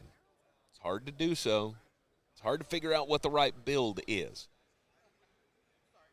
There are certain places that you should start, obviously, as a franchise, and I think it starts in the front office. Get your guys there, then you start building your team. You find the locker room guys. You build at the important cornerstone positions, and quarterback is one of those. Do you not agree? I do, but not. I'm not taking a quarterback. Just take one. I think I've beat that literally to death. Because there's more than just that. It's if I've got a quarterback nobody to throw to, it doesn't matter. If I got a quarterback nobody to protect him, it doesn't matter. If I got a quarterback and nobody on defense, it doesn't matter. But before the break, we teased Victor Shelton had a really good question in the YouTube chat that you can obviously see much better than I can. Yeah, he says, players are staying in college for NIL money. Does this mean that someone with a third-round grade is really a fourth-round talent? How will the NFL front offices look at mid-round picks moving forward? So I am so glad he asked this question because in principle there is nothing wrong with what he said. That you're getting guys that stay in school and that, in theory, could hurt the mid-rounds. In all reality, it's actually going the exact opposite way, that you're getting guys that stay in school. So instead of these flawed prospects that are coming out solely because they need the money, now they don't need the money. So now if you're a mid-tier talent, it's easier for you to stay at Ohio State, not start the clock for a year. Maybe you have that 23-year-old season where you look really, really good because you're so much older than so many of the guys you're playing, and maybe you get drafted a little higher because we see something in you that we haven't seen before. What is the unintended consequence of NIL is now I would say probably every scout in this room would tell you exactly what I'm going to say. We have so much better of a read on these guys than we've ever had before, because now I know what your life looks like when you do have a little scratch, when you do have $200,000 or $300,000 in the bank. I'm not worried of what's going to happen when you sign and wind up with a signing bonus that hits your hand, and now you have money that you've never seen before. Yes, this is a different level, but you're not a poor college kid at this point. You've had to actually budget your money. You have a team in place that you're comfortable with. In some cases, guys that are going to go with you to the NFL and still handle your money. I feel like it is so much easier to hit on a mid-round prospect now than it ever has been before. And I'll tell you who I noticed it with last year, Tank Dell. How many times did we talk about him in the pre-draft last year? Quite a few, I think. He was the worst-kept secret on the planet. He still fell to the third round because he was short and he was slot-specific. Mm-hmm. But we knew exactly what you were getting. I think he was better than a lot of us thought that he would be off the jump. But I'm not surprised he's that good. And so now there is it's not so much that we're playing the lottery. We're not looking at a guy going, well, what could he be in 3 years? No, I'm looking at what he is right now. Because in the NFL, most of these guys aren't going to play past 31, 32 years old. Average NFL career is, 2.7 years? I think it's boosted up to 3.2 now with what I just recently saw. I think that's right. Okay, so you're taking a 23-year-old kid that more than likely is going to play through his rookie deal, and that's it. I need you to be good right now. Lottery tickets are for the 7th round. And Vic asked what teams we're going to start doing with those mid-round picks. I think they're valuing them more now than they ever have before. I'm just looking at the lesser number of moves that I'm seeing and the lesser draft capital for veteran players. It's because teams don't want to come off that 3rd, 4th, 5th round pick. Mm-hmm. We want that. That's what we're building our team out with. Yeah. It's not as high. It's not as high pressure. Obviously, you can take more swings on guys and feel more comfortable taking swings on guys because the age. I would like to know what the effect is on the average age of an NFL prospect, combine entrant in these early stages of the NIL. Has that gone up significantly? I would say it's probably gone up. I won't say significantly. I can also tell you that Michigan just broke the record for most players at a combine in this one. They have 18. That's 2 more than any other team's ever had. Mm-hmm. What does that tell you? It tells you they got a slew of guys that are going to go in the mid-round that hung around for a while. Mm-hmm. And I think that's going to be really commonplace. That's a record I could see being broken 3 times in the next 6 years. Yes. With Ohio State pouring the money that Ohio they State are next into year NIL. is the one I'm looking at. Georgia obviously has been doing this for a long time. There were yesterday, Philadelphia Eagles guys were on the podium. They got asked 16 times about why you keep drafting players from Georgia. Well, it's quite obvious why we keep drafting guys from Georgia, because they're winning national championships. They come from a great culture. They come from a winning culture. They know how to win. They know how to come take care of their business. And they've gotten the best tutelage they possibly could while they're in college.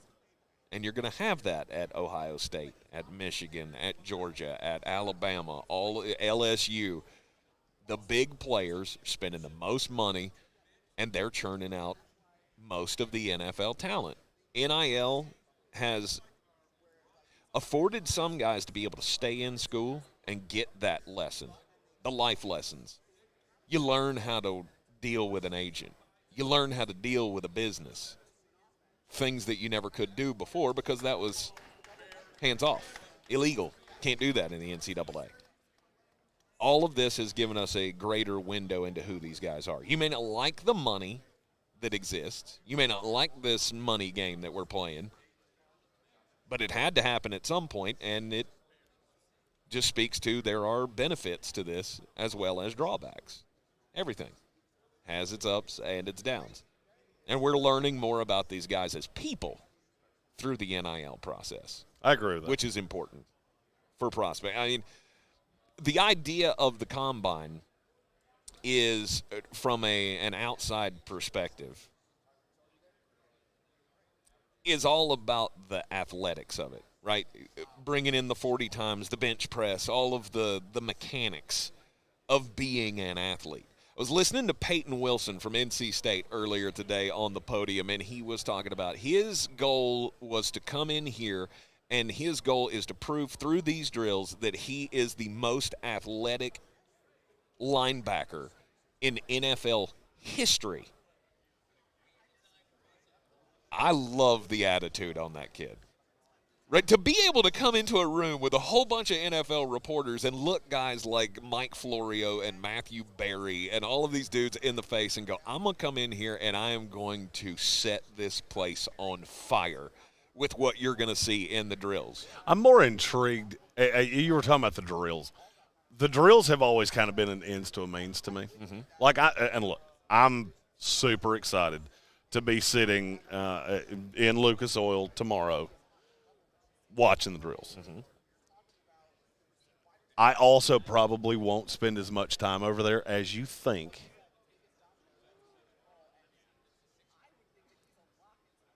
I can watch you run a 40. Mm-hmm. I'm really curious to see how you interact. I keep going back to Dave Canales, who we saw on the podium. Yes. I have never believed more in a coach, I don't think, than I do in Canales. And I barely know anything about him. Yeah. He was very intoxicating. I'm telling you right now, Dave Canales, if the NFL thing doesn't work out, he could be just a hell of a cult leader. I mean, he'd have 20. That's where your mind He'd have went. 20,000 parishioners. I feel very sure of that. Dave Canales is the NFL's version of Joel Osteen. Jim Jones. Let's go. You can respond at Sportsthink ESPN. Yeah. About gave mine. Do not respond to at ESPN Draft Nerd.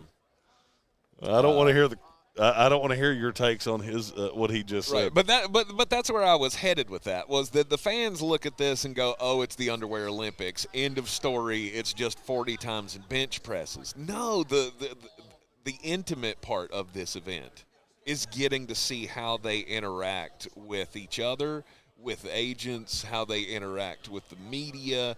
I have seen guys out in public that have no idea I even saw them. Yeah. And it has formed some opinions in my head. I think one of the greatest reality shows we could ever have that would be connected to the NFL, like NFL Network, here's your free idea. Figure out a way to put somebody in these rooms. We can do this well edited where we don't get out too much, but it would be so engaging to see behind the scenes in these one-on-one meetings. There's a way that you could do that. I don't necessarily – I mean, that would be cool, yes, but I don't necessarily think that the average fan even needs to see that. I think seeing what we have seen, which is what we're trying to do here, is to relay with our words what we have seen with our eyes. It is a total game changer to me. I told HWA last night, you can just assume we're going to be in Indy the last week of February, first week of March, every single year. And I said the same thing about the Senior Bowl. You just assume I'll be there every year. And if we ever go to the draft, probably assume that's going to go the same way. It's very cool, and I wish. Here's the thing: this day and age, with the capability that we have of everybody, of all of the ability to cover all of these things and to bring you the inside look at things. You said the average fan. What was it? The average fan doesn't need to see that. No, they don't need to see it. But I think you should. I think it would help everybody understand more, because I've always been that guy. Since you and I got together doing this radio show, I've always been the guy that was the NFL draft doesn't really matter. The combine doesn't really matter to fans. I know it's important to GMs and building and all of that. I think it would matter more to fans if they could get the inside look. Well, first of all, it totally matters. It's not just the underwear Olympics. It's not just dudes running 40 times and seeing how many times they can lift 225 pounds. It's a lot more that goes into this. And as I think people are getting more interested in the business side of football, because now it's creeping up on your high school kids. Now, we're doing NIL at high school level now. The game has changed. It has. And I feel like we're all investors in it. If you buy NFL merchandise, if you buy the NFL Plus, if you buy what, you are an investor in this process. And this is a huge part of the making the sausage in the NFL that people do not understand. Because it feels like an exclusive club. It is. It feels like you know, and it is. It is an exclusive club. I get it. But being here and experiencing it firsthand, I think it's something that every fan should have a better look at. And with the NFL and every network and, Netflix and Hulu and all the Netflix series that they've been doing on sports, right? You go to the swing on the PGA Tour that gave you the inside look on that. The NASCAR full speed or full throttle or whatever it was called that recapped the end of the NASCAR season last year that came out right before this one. I need more documentary type coverage of this event, of this sport, more behind the scenes as we get down the path here. We need to see all of it as fans. I'm not so sure. Look, it'd be great. It would be great. I'm not so sure it's ever going to happen. Mm-hmm. The other sports you said there with swing and the NASCAR thing, which I started and have not finished, those sports need the exposure. So they allowed camera crews to go places that they never thought they would allow camera crews to go. Mm-hmm. But the NFL doesn't need that. The NFL doesn't need that. No. This is one of their last little events that's just the fan will give you the access. You can watch the 40 times, but we're not going to let you behind the door. Bob Brown in our YouTube chat said, would be great if the NFL put a program together so fans could go to the Combine. I learned this last night. They can. Mm-hmm. They don't, but they can. You can go for free. Yeah, it's free to the public. It popped up on my phone. Hey, would you like to go to the Combine for free? Had no clue of that. Yeah. I had absolutely zero clue of that. If you live in Indianapolis, you can just walk up to the door and go, hey, can I come in? Yeah. Come over here. Watch the Underwear Olympics. Absolutely free. It's just not something that you travel for. Unless you're a geek, unless you're me, draft nerd, Jeremy Greene. Or it's just one of those things that you don't understand as an average everyday fan. And, the more and more inside, you don't need it. Of course, the NFL doesn't need more things to get people to watch. It's just an added little bonus. Because, you want your fans to be smarter. I think this is something that teams could get behind. Educate the fans on how hard this process actually is. The problem is we've got so many secrets that we don't want to get out. Correct. We don't want to let the Baltimore Ravens and the San Francisco 49ers and the Kansas City Chiefs and all these great organizations, they're like, well, we don't want everybody knowing all of our secrets, how we can tell who's the best and where they need to go.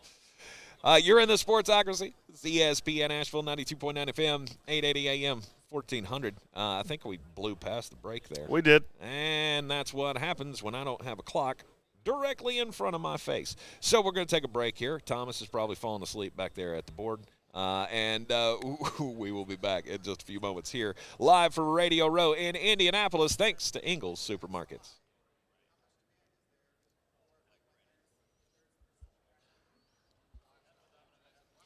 Well, no. Just combine them.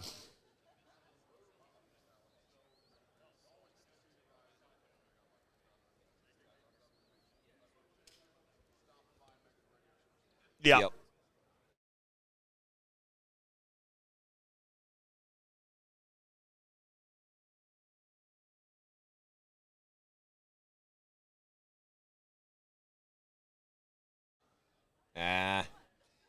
Sorry about that.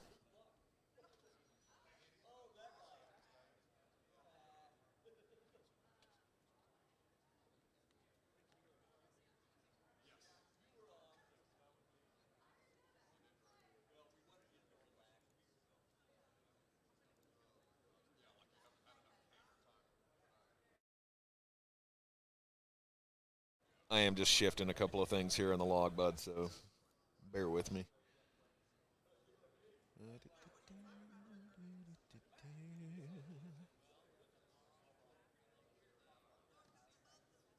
Two.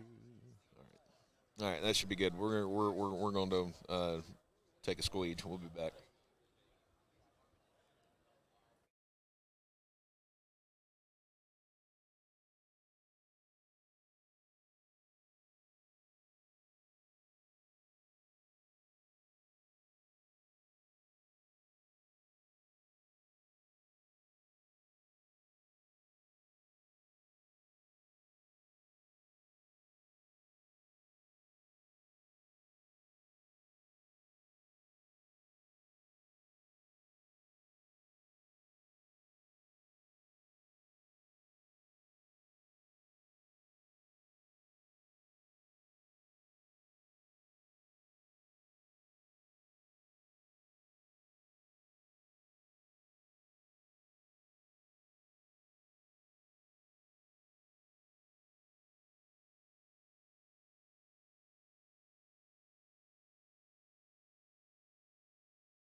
Hey, Thomas.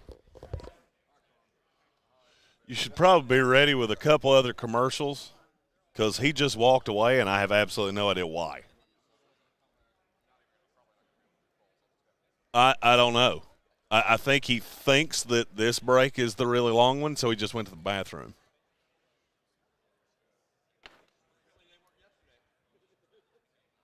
Oh, it's just all in the same block. Oh, it's not in the same block. Never mind. We're good. Thanks, man.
I am here, yes.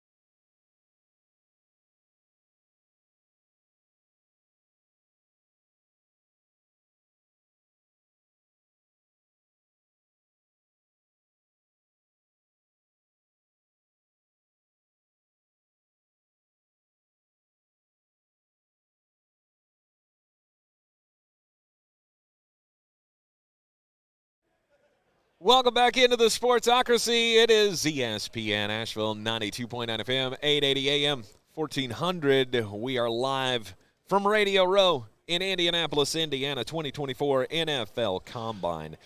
Day 2 of the experience. I do love our YouTube chat as we simulcast our radio show live. And so I should explain this. During breaks, radio cannot hear us talking to our producer. But YouTube but can. You can. Yes. And I have now I got up and left to go to the bathroom, and I have now seen for the third time the chat lose its mind of, you can't say that on radio. You're right, but I didn't. And so I should probably explain. Yes. And Stephen Tao did point out that the be careful was only directed at me. Nobody had a problem with you saying things because they trusted you to not do anything you couldn't do. Well, that just depends on what did you say when I left, because the only thing that they've been hearing me say is yes, no, I'll fix it, as I'm talking to Thomas. So I don't know if there was something that you said that they might have been like, you might be on a hot mic right now. Well, I'm glad that they're looking out for us to make sure that we don't screw this big opportunity that has landed in our laps up, because Ingles Supermarkets, they foot the bill for this. They foot the bill for a lot of things that we do. They are our chief sponsor, have been with us since the beginning, and we are highly indebted to Ingles Supermarkets. I'm so glad for the relationship that we have with them and all of the things that we get to do with Ingles that makes life and coverage of all of this stuff cooler for you. It is, it's your neighborhood supermarket. Low prices. Love the savings. Thank you to Ingles for letting us come on this trip. Radio Row 2024 NFL Combine. It doesn't get much better than this. And it's only day 2 of the process. We haven't even been into the stadium yet. Correct. To see what's going on over there. The rest of the media is getting the sneak peek right now of the experience that has been put up for fans over there. There's a whole giant fan section where you can run 40s against like an LED background that has like DK Metcalf running, so you can run side by side and see just how stupid slow you are. I feel like we're going to have to do that at some Of course we are. I can't wait to go over there and see all of this. I want to see how slow I have gotten now. I don't want to know what the time is. Just don't tell me when it's over. I don't need to know that was a 7.6 40. I don't need to see that. Sounds about right. I mean, he took the shot at himself, so I didn't have to, and I respect that. I never have been a fast person, and I'm guaranteeing you, post-heart attack at 41 years old, I'm probably not going to be fast. Oh, I'm sure there have been many times in your life that you were fast. It just wasn't a foot. Indeed. Good for you. Way to take the shot. I love it. Jerk. I love it. Always keeping me on my toes. Like taking me to the fancy swanky steakhouse. Oh, good Lord. When he promised me a calzone. Only man on the planet Earth that would complain about a high-end steak instead of a calzone. Let's see here. Odds on a blown-out hamstring. That's probably Tank 90%. Jeremy 75. Very high. Very high probability that we will hurt ourselves trying to do all of the things. But it is what it is. We are live from Radio Row. ESPN Asheville, 92.9 FM, 880 AM, 1400. The Sportsocracy, bringing you the best coverage of that we can from the Combine. The most here irreverent in Indianapolis. coverage of the Combine. No doubt about it. More irreverent coverage can be seen every evening as we will sit down on the YouTube channel only to tell you about the things that we're seeing down here that we can't say on FCC airwaves. Yeah, and I feel like we'll just be departing from here right after the ESPN show. I'd say we'll be ready for that, 4, 5? I have to eat food or I'm going to die. You got to. We have really done a poor job of remembering to eat. Yes. this. But, I don't have my wife here to tell me, hey, you need to eat something. And I don't expect you to take up that mantle. I'm not gonna. Yeah, thank you. You're in the Sportsocracy. This is ESPN Asheville. Top of the hour. On the way next.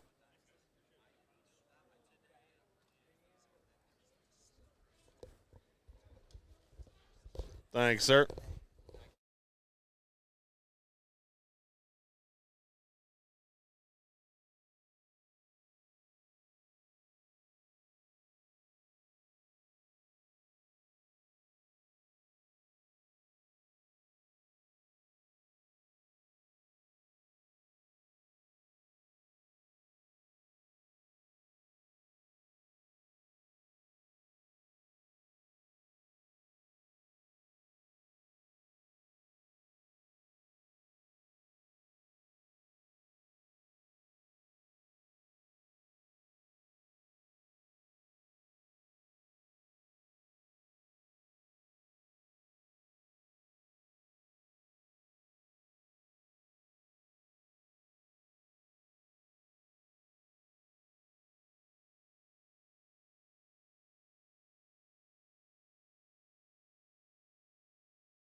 Hey, Thomas. Are you playing intro music or bumper music coming back from the breaks over those? Because I can't hear it if you are. All I can hear is the dry liner.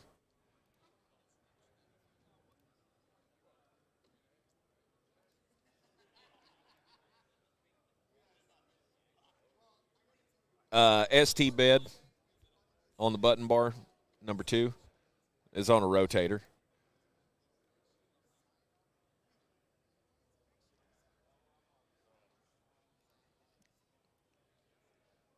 And play that underneath the rejoins.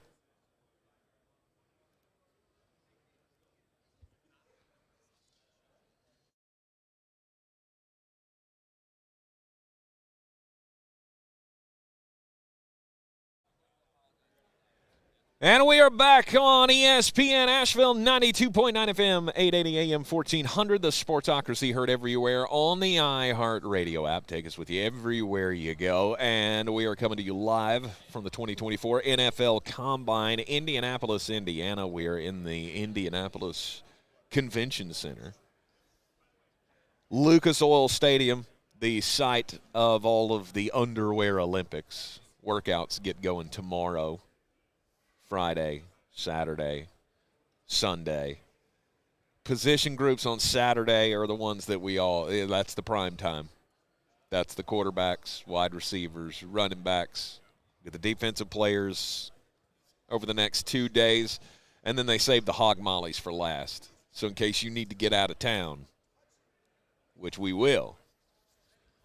What are you looking at over there? What's going on? Is somebody is like Roger Goodell holding a giant gaggle over there? No. That trying to link up with Trevor Sycamore. That's one of those things. You look around and you see everybody doing their podcasts and stuff, and then everybody's head turns, and you go, "Okay, who just came into the door?" There he is. Who is this? Trevor. Yeah. Nice. We are live from Radio Row here on ESPN Asheville, 92.9 FM, 880 AM, and 1400.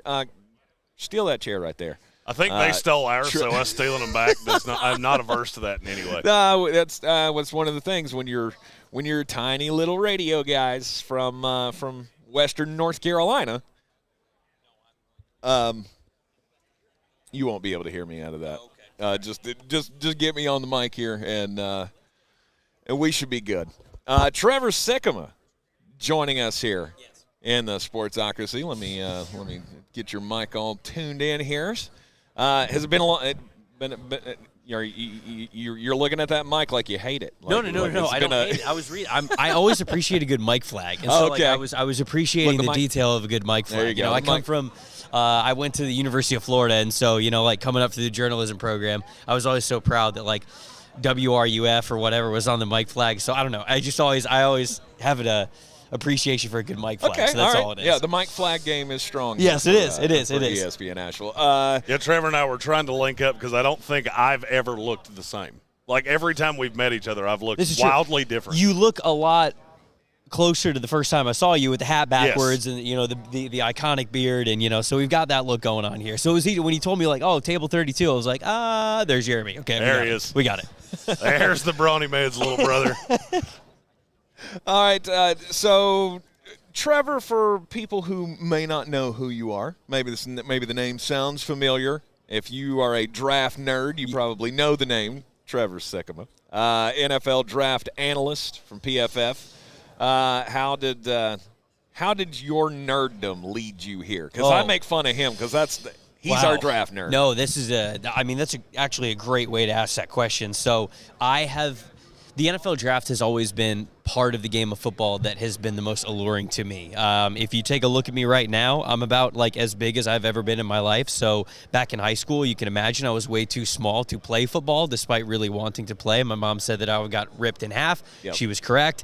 But I always really loved the game of football, specifically growing up playing the Madden video games. And I was one of those kids who, yes, I kind of played the games, but I didn't really care about that part. I just wanted to fantasy draft the team, simulate to the offseason, create the best team possible. And that was just I was always so infatuated with the football team building aspect of kind of what goes into this business. And so I've been a massive fan of the NFL draft really since I was 12, 13 years old. Went to the University of Florida, as I mentioned, and while I was there, kind of created an opportunity for myself, making my own NFL draft website, called it The Road to Radio City.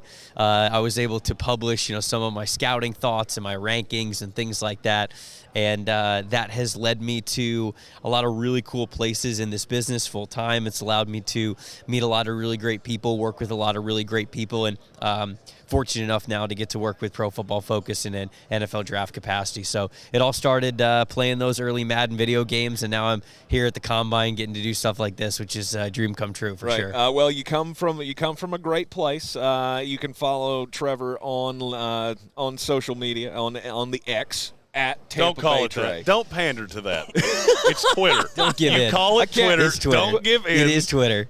It's Twitter. All right. It's Elon wins. It's always going to be Twitter. in. You're doing what you're supposed to do. We're not going you. after you. You're doing what you're supposed to do. But it'll always be Twitter. Yes, it'll always be Twitter. On the Twitter machine, you can get Trevor Sikkema at Tampa Bay Trey. You did go to Florida, so that's a knock. I mean, he's a Florida State guy. I know. I'm a Georgia fan. I'm so. surprised. Jeez, what am I doing here? Good to talk to you guys. I'm out of here. Exactly. It's the worst third wheel we could ever have. I was talking to a good friend of mine who's actually here, who his daughter's choosing where she's going to school, and she ended up choosing Florida State. She's going to Florida State, and his whole family is Gators. Everybody's Gators. Him and his wife are Gators. His son's a Gator. His brother's a Gator. All that stuff. And so, when they chose Florida State, I was like, hey, at least it's not Georgia. And he went, you know what? At least it's not Georgia. That's exactly right. So here I do have I have both choices in front of me. That is one thing that Florida and Florida State have in common. We both have a really healthy hatred for Georgia. At least you're not Georgia. Yeah, it's true. It is true. Yep. If I hear 63-3 one more time in the most meaningless game of football that was ever played, I hate both of those numbers now. I almost changed my phone number because it has a 6 and a 3 in it. Oh yeah, no, you just go up to your cell phone provider. You'd be like, no, it's more serious than this. And if you explain to them why, and if you were doing so in the Tallahassee area, they'd probably be like, yeah, we get it actually. Yeah, we get it. We're actually burning all those numbers. We get it. All right, Trevor, today, this was the first media availability we had this morning with the players to sit down and talk with them or get a look at them. Who have you been most impressed with so far? Yeah, Darius Robinson, the defensive lineman from Missouri, He's been super impressive, I think, throughout this whole draft process. He was in Mobile at the Senior Bowl, put on a really great show. He's got a little bit of an interesting football journey. He played interior defensive line for Missouri for 2 years, played above 300 pounds, played defensive tackle this past year, lose a little bit of weight. He said he lost about 20, 25 pounds to play on the edge, somewhere between around like 280, 285. And I was really impressed with this podium because this is a really cool event. Even though we only get about 15 minutes with these guys, sometimes you could really tell the players that love football and just how genuine they are. And for Darius Robinson, it took me all of 60 seconds to be like, you were a genuine human being. Like, when the words are coming out of your mouth, I believe them. I believe that, like, this is who you are. Because, we say this all the time. This is a job interview for a lot of these guys. And being so, a lot of the best agents will coach them up. They'll tell you, okay, here's the questions that you're going to get answered. Here's how you answer them in a very professional way that doesn't, sway you from being any lower on any team's board and being really open. And Darius was saying all the right things, but he was saying them so passionately and so genuinely. He was like, dude, I'll play anything from a zero technique to a wide 9. He's like, I don't care. He's like, give me pads and cleats. This is what I love to do. I'm going to go out and play football. And so super impressed with him there. Kind of the same thing with Peyton Wilson, the linebacker from NC State. He's my top linebacker that I have on the board. He's got a tough injury history, but it's a lot of, like, unlucky stuff. Some of it's, torn ligaments, and it's just a violent game. Sometimes that happens.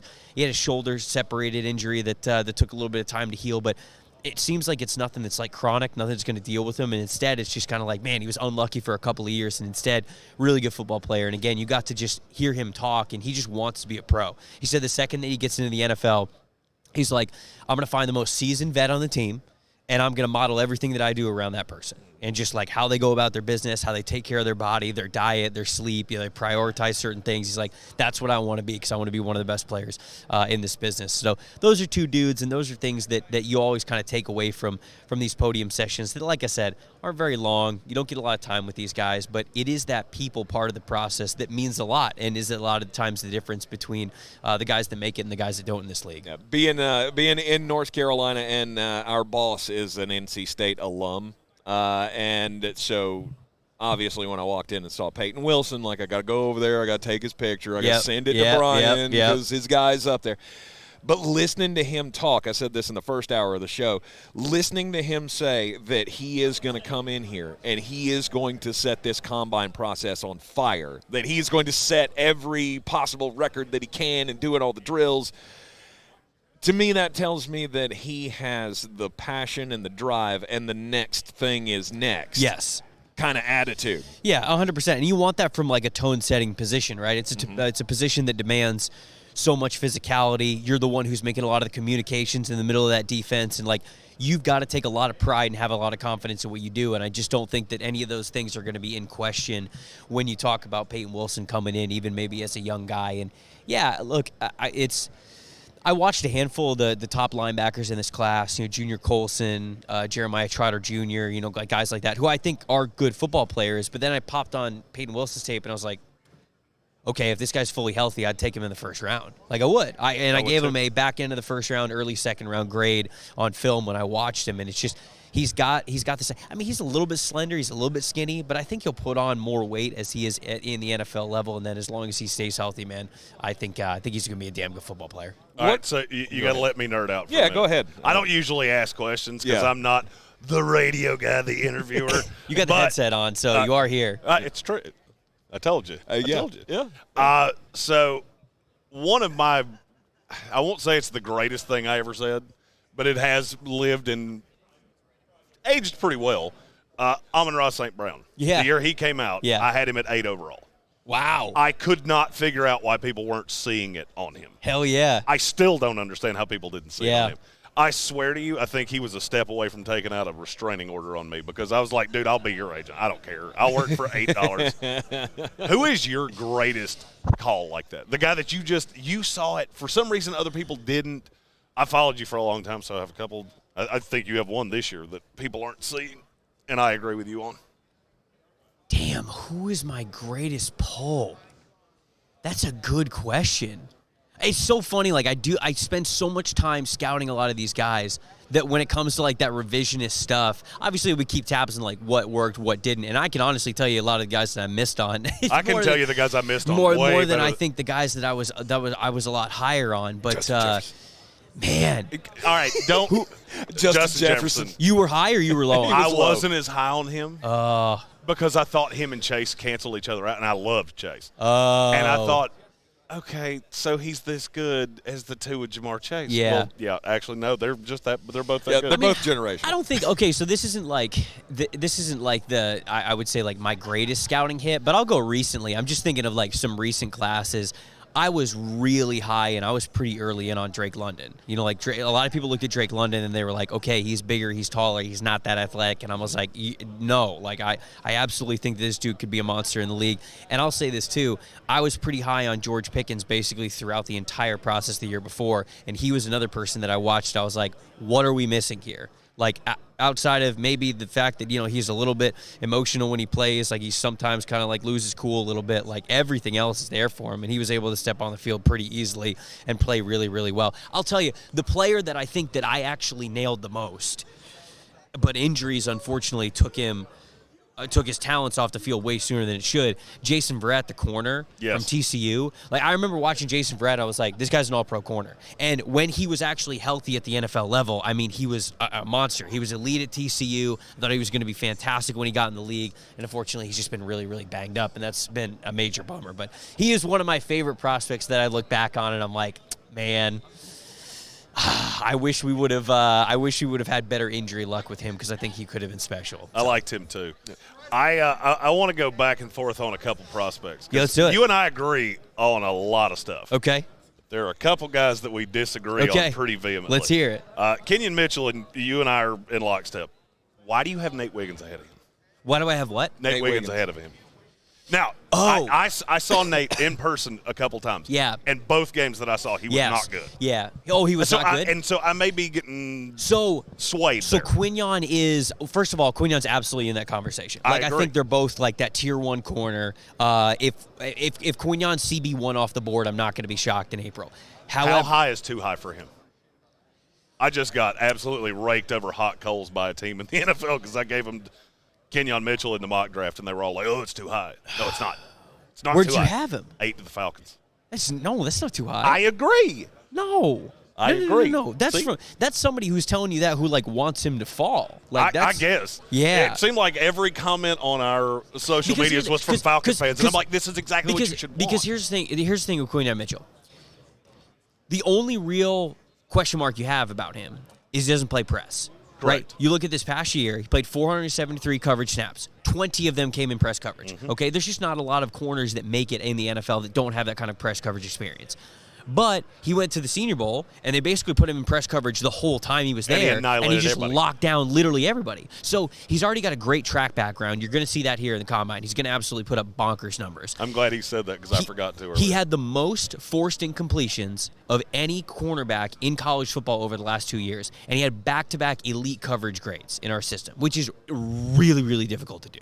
So, no, I mean, like, there's no reason why he shouldn't be considered CB1 off the board, and if that's a team at the back end of the top 10 that needs a cornerback, so be it. I think that the Chargers at 5 are going to be thinking at corner. Now, I don't know if they're going to pick one at 5. I think it's probably more realistic if they want a corner really bad, trade back a little bit, and then probably pick, I don't know, Terrion Arnold, Cooper DeJean, Nate Wiggins, Quinyon Mitchell, somebody around, like, picks 10 to 15 is probably the sweet spot that they would like to go grab a corner there. But I have Nate Wiggins as CB2 in this class because I think that Wiggins is the best corner at you point at a wide receiver and you say, don't let him catch the football. Like, there are times when he gets a little confused when he's got to play off coverage and cover 3, and I think that's some of the areas where I think that he struggles a little bit. That's what I saw. Right, but I think this is going to be more of a corner that you're going to want to draft to a predominantly press coverage team anyways. Like, I don't know if he lasts this long, we'll see, but Pittsburgh, they're picking at 20. That's one of my favorite combos in this class.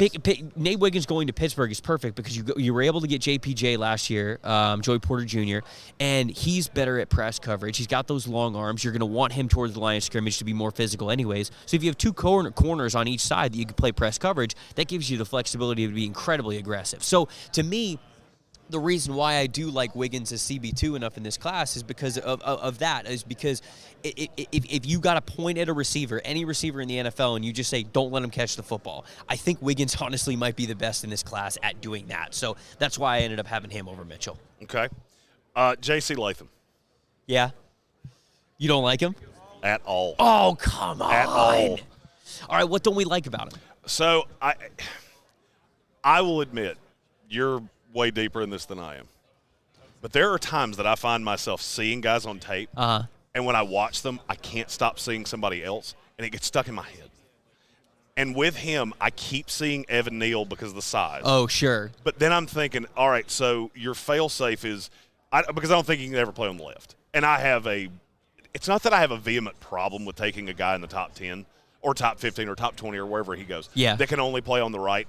I just kind of look at a guy like Panay Sewell and go, that's an elite right tackle. It's the best right tackle in the league. Yeah. And if he has to go to the left, he can, and he'll be just fine. Right. I don't think Latham can do that.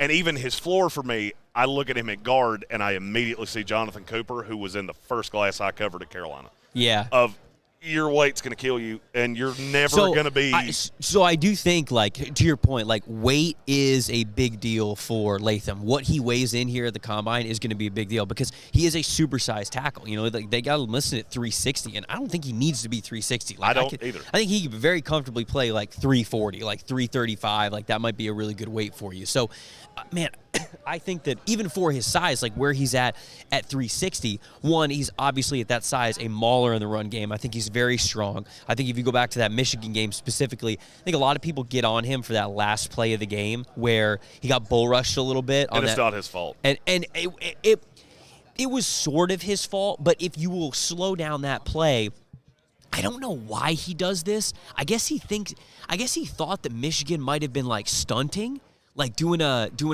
tackle end stunt, but again, like there's no real reason why they would do that because they were on the goal line when it was probably going to be a QB power option anyways, which it was. But you will see on that play, Latham, the ball is hiked, and Latham like peeks to his left, like just for a second. And then by the time he gets his head back around, that dude's already in his chest, and then he's forklifting him a little bit right into where Milroe was. And I think people watch that and they go, whoa, hold on, biggest play of the game. Your star offensive tackle gets bull rushed back into the quarterback's lap. That's not a good sign. It's like, okay, would have liked him to play a little bit better, but I understand the context there. I do think he moves really well for 360, and I think a big reason why I like him in the top 20 is because, one, best pass rushers in the NFL go up against the right tackles anyways, right? Yep. We're seeing that nowadays you're putting your best pass rusher, you're not putting them on their blind side. You're not putting them against the left tackles because for too long the left tackles are better. So you're often going to find better matchups when you're on the right side of the line of scrimmage. So I think that I'm not super worried about him being just a right tackle kind of a player. And I think that he can lose a little bit of weight, be a little bit more coordinated, a little bit more stronger in the core. And I really do think that the feet move really well. I think the hands move really well. And I think he is a destroyer in the run game. So I do, man. I like J.T. Latham. I do. So the one I like, and I know you're not as wild about him, is Jordan Morgan. So here's my thing. I really like Jordan Morgan's tape. I'm worried that he's too light to anchor at the NFL level, and I'm worried about the arm length. He's a really good offensive tackle. When you watch his tape, you go, I draft this dude in the first round. He is so calm. It's so easy for him to redirect momentum. He's able to get underneath guys, use leverage really well. I think the hand usage is very, very consistent, but he weighs into the Senior Bowl. He's a little bit lighter. The arm length is a little bit shorter, so he's going to have a little bit shorter arms for an offensive tackle. I think the feet move quickly enough to where if you wanted to play him at guard, you can, but the thing that gets me worried about him with no help as a island or one-on-one offensive tackle is I watched some guys go into his chest, and even though he was eventually able to anchor them, he's given up, 2, 3, 4 yards back into where the quarterback is. And it's just like, okay, if I have him gain more weight, does then his footwork get a little bit slower? Because that's a calling card of his game that I love that I don't want to lose. So there are some athletic and weight concerns that I have with Morgan to where I still think I'd be comfortable with him as a back end of the first round guy because he understands the position so well and he's good at it. But there are those things that just they bug me a little bit about him that separate him from being like, yeah, I'd take him in the top 20. Because he's got games, like full games where you go, yeah, top 20 offensive tackle. I'll give you a team with him that I can't get away from. Tampa Bay. I don't love Wirfs on the left side and never have. Oh, you'd rather have him go to right? I think he's an elite best right tackle in the league. I don't think he's ever going to be an elite best left tackle in the league. And I'm just one of those that if I can have a really good left tackle and an elite right, because to your point, you're getting so many elite edge rushers that are coming from the right side. I'd rather have somebody that's elite at this position than have somebody that's really, really good at maybe a more valuable position. Does that make sense? No, it does make sense. Your thought process makes sense. I don't think Tampa would do it because they actually like, and I was talking to Jason Light, their general manager, earlier this week here at the Combine, they like what Luke Gadecki was able to do at right tackle. I think they're pretty comfortable with Tristan at left, although when Jason was asked at his podium about Tristan Wirfs playing left tackle, he was less reassuring than I thought he was going to be. That's why it got in my head. Yeah, like I thought he was going to be like, oh yeah, we moved him over to the left. He was great because I thought he was good at left. I agree, he's more comfortable on the right side of the line of scrimmage. But then he said like, oh, we're happy with Luke being on the right side, and we're happy with Tristan. But it was not this overwhelming like Tristan's the left tackle now type of a player. So maybe that flexibility does exist in their head. I wonder if they would do it this year though, because I do think Gadecki played better at right tackle. Well, Gadecki didn't even look NFL quality at guard. At guard, right. And then he's one of the weirdest players I think I've ever seen. Correct. That you kick him out to tackle, and all of a sudden he's phenomenal. Way more national. Way more natural. Sorry, that's one of those. He's a Bucs fan, so that's one of those. Okay, I had blood coming out of my ears. Did I assess that situation correctly? Absolutely. Okay, thank you. Tampa Bay Trade, the Twitter handle, obviously, I follow a lot of Bucs football as well. But I was with you. I was like, I don't think Gadecki is a starting caliber offensive lineman at all when he played at guard, and then they kick him out to tackle, and he was way the best better. He's been. Yeah, correct. And then I would be remiss if I didn't add, since we are Carolina affiliates, you're actually on the same page with me on this one. Tez Walker. Oh, like lower or higher? Because I've been in. We've both been high on him. I've been in both spots with Tez Walker. Now so here's the thing.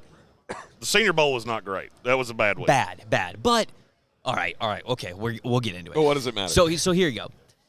When I watch prospects, normally, at least for the first full eval that I have of them, I'll watch at least 5 full games. Okay, I watch 2 from the year before, and I watch 3 from this past year. So I'll watch 2 from 2022, 3 from 2023. The 2 games that I watched of Tez Walker when he was at Kent State was the Washington game and the Georgia game at the very beginning of the year. And he goes up against that Georgia secondary. You get Keely Ringo in there. You get Kamari Lassiter in there. Javon Bullard's playing some in the slot, like he's covering him a little bit. Tez Walker looked like best player on the field. Yep. And that was the national championship Georgia defense. And I'm like, this dude's incredible. And he was getting off the line of scrimmage. The releases were diverse. They were fast. The footwork was beautiful. He was getting even and up and vertical with guys very, very quickly at an SEC caliber level. He was doing the same exact thing to the corners against Washington. I was like, this dude's incredible. So I watched some of the the UNC stuff, and you could kind of tell him not being able to play early on because of the NCAA, the dumb rules, and they're insane. Whatever. Yeah. That's a whole nother episode. But the fact that he wasn't able to play, I was like, all right, he doesn't look nearly as polished as he did the year before, and I kind of chalked it up to that. But I went off of that Kent State tape, and I was like, it's still there. This dude could be a top 50 player, a great vertical threat, and I still think he can be in the league. But then the Senior Bowl came around, it's like he couldn't catch. So it's like, come on, man. I'm trying to put you in the top 50 over here. So he is somebody who I'm very torn about. I see what he is capable of, but he is too inconsistent right now in how often he shows me that caliber of a player. Because I really do. When I initially watched him through the first couple of games of Kent State and UNC, I was like, this dude's a primary wide receiver 2, a vertical threat at the NFL level, and he's going to be fantastic at it. And now it's like, man, well, now I wonder if the polish that you didn't show at USNC, is that a little bit more true to who you are? We didn't really see it at in Mobile, so I am with you. I like the potential a lot of Tez Walker, but the dude just got to be more consistent. So maybe he's somebody who, not a year 1 catch fire type of a player, but someone who I could absolutely see year 2, year 3 being a major part of a passing offense. I love him in Cleveland. On the opposite side of Amari Cooper, you got Elijah Moore on the inside that can take some of the top off. That's pick 54 in the second round. I can't stop doing it. Great. I can't stop doing it. That's a great landing spot for him. I agree. Wall-to-wall coverage here from Radio Row. Live in Indianapolis, Indiana. It is the Sportsocracy here on ESPN Asheville. 92.9 FM, 880 AM, and 1400 at Tampa Bay Trey. on Twitter. I've been told now not to call it the X because asking a man for his X handle is, well, not something that you want to bring up in a conversation. Also, like you ever send your friends tweets and texts? Yes. Like the URL that shows up. It's like it's a little, it's like x.com. It's like, what do you looks send? like you're. What are you sending me over Is this here? going to be that dude that was sitting on the end of the bed again? I fell for this enough times. I'm not falling for this again. This is all a grooming experience from Elon Musk. I feel like it. I don't like it. It's putting us all in uncomfortable situations, and we don't like it, Elon.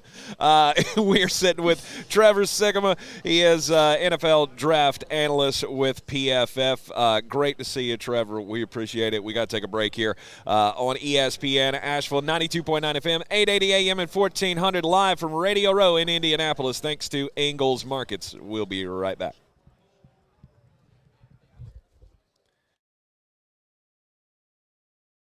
Thank you, sir.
Hey, Thomas, check 1 2. Test 1 2. Check 2 1 2. Check 2 1 2. Can you hear me? All right. I've got a faulty wire over here that keeps going out, and that's why I keep testing it. All right, we're gonna do a real short segment here and then go to break. So don't run out the room or anything when we come back, because we got to get back on track here. No crimes. We'll cut out crimes too, so we'll just have a regular music and liner coming back out of this next break as well. I just took it out of the log, so.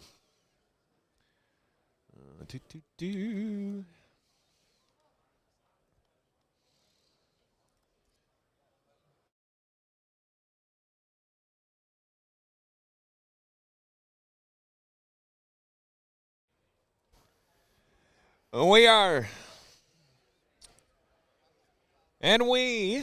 And.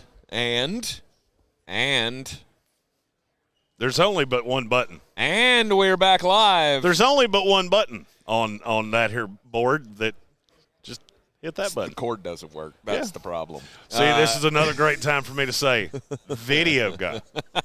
Video's humming like a top. Yes. We just got a text from a couple of the guys we were with last night that basically said last night was a lot of fun, and we have no clue how you got up and did radio. 'Cause I am a warrior. Are you not entertained? Yes, it is. It was a late night last night. It's going to be another late night tonight. Correct. Here live in Indianapolis, Indiana. We're coming to you from Radio Row at the 2024 NFL Combine. It's been fun hanging out here, getting to meet some new people. Trevor Sikkema of PFF. That was the first experience for me of meeting Trevor face to face. Obviously, he's followed his stuff for a while. He's legit one of the nicest people you will ever meet in your life. He is.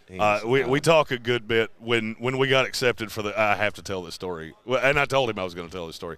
So when we got accepted to come to the Combine and they gave us a table here at Radio Row, I texted him and we were texting back and forth, and he said something to the effect of, "What are you waiting on the Super NFL to tell you belong? Because really the NFL is the only one that you care if they believe you belong." It is very true. And I laughed until I thought I was going to urinate on myself, and I went, I'm telling that story to anybody that'll listen. Oh, yeah, because I thought for sure when we said, hey, we'd love to have a place to broadcast our show from, I was 100% expecting them to stick us in some kind of broom closet of out of sight, out of mind. Just here, you can go over here and you can do it from here.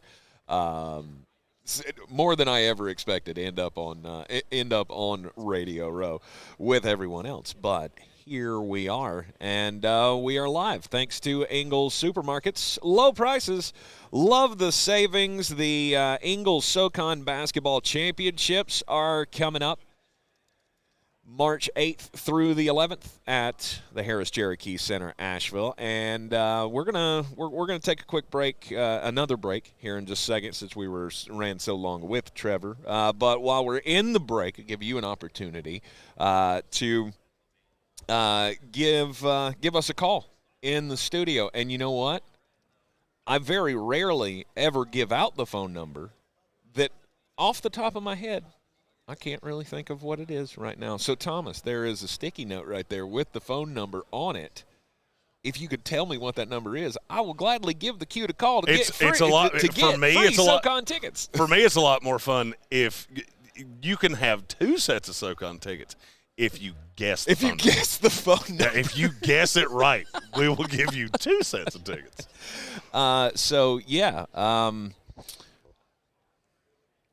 It's the 225 number on the phone system. What was it? No. That's another the thing. ring. On the actual phone that says 225 something. 4988. There you go. 4988. 225-4988. You can call that phone number right now, and you can get yourself a family 4-pack of tickets to the Ingles SoCon Basketball Championships, March 7th through the 11th. The men's tournament, the ladies' tournament starts on the 7th. Men's tournament starts on the 8th. It's all going to be there at Harris Cherokee Center, Asheville. And we have family 4-pack of tickets that you can use for any session except for the championship game on Monday. The championship Monday night, that is ticketed event. No free tickets for that one. But you can call right now, 225-4988, and get your SoCon tickets. Ingles SoCon Basketball Championships, March Madness begins in Asheville. This is the Sportsocracy on ESPN Asheville, 92.9 FM, 880 AM at 1400. Back in Indianapolis right after this.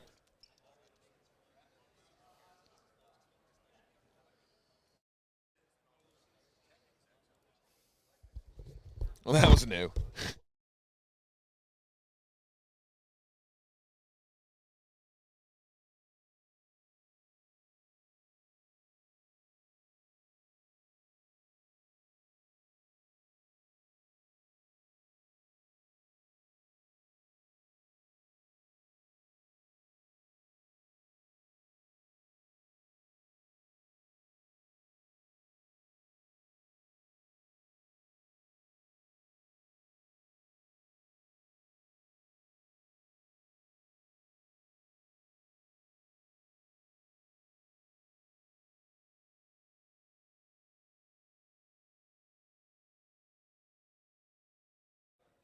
Yeah, I'm not shocked.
We are back live on Radio Row in Indianapolis. The 2024 NFL Combine, Sportsocracy, live, breaking our way into rooms that, we may or may not belong in, but you know what? We're here. We're doing it. Guess what? And We're having doing it fun. again tonight. And you know what? We take the show on the road whenever possible. I just want to do it on the road from now on. Like, can we just buy a van, like a conversion van? I can't do that. I can. No, I've seen me do it. The first 2 days of this experience, I'm already running on half a tank, and I'm sure by Friday, I'm going to be toast. I will not be worth a whole lot on Saturday, but I don't think I could do this permanently on the road with you. You tire me out, sir. I kill you. You tire me out. I just want you to understand that the best travel partner I ever had was a 5'2", 26-year-old girl. And she could, I'll go ahead and tell you, of what I've seen of you in 2 days, she would have hurt you every bit as badly as I have. I'm sure she would. She was a legit trooper. that fast living life. She was a trooper. Yeah. Anyway. Oh, and I mean, obviously, now in social that was business-wise. Social settings, my wife and I are the rock and roll express of vacation travel. There you go. You will need a vacation from your vacation if you vacate with us. All right, news out of the NFL coming from the Kansas City Chiefs. L'Jarius Sneed has apparently been told he can seek a trade. News came down that he was going to get the franchise tag from the Chiefs. Are you shocked at this? No. Look, I mean, when you got a team that's that good, it's at some point you have to move off some guys. The money just doesn't always work. And Kansas City is one of those teams that is not going to get into that cap hell that New Orleans and Buffalo and teams like that are in. They're just not going to do it.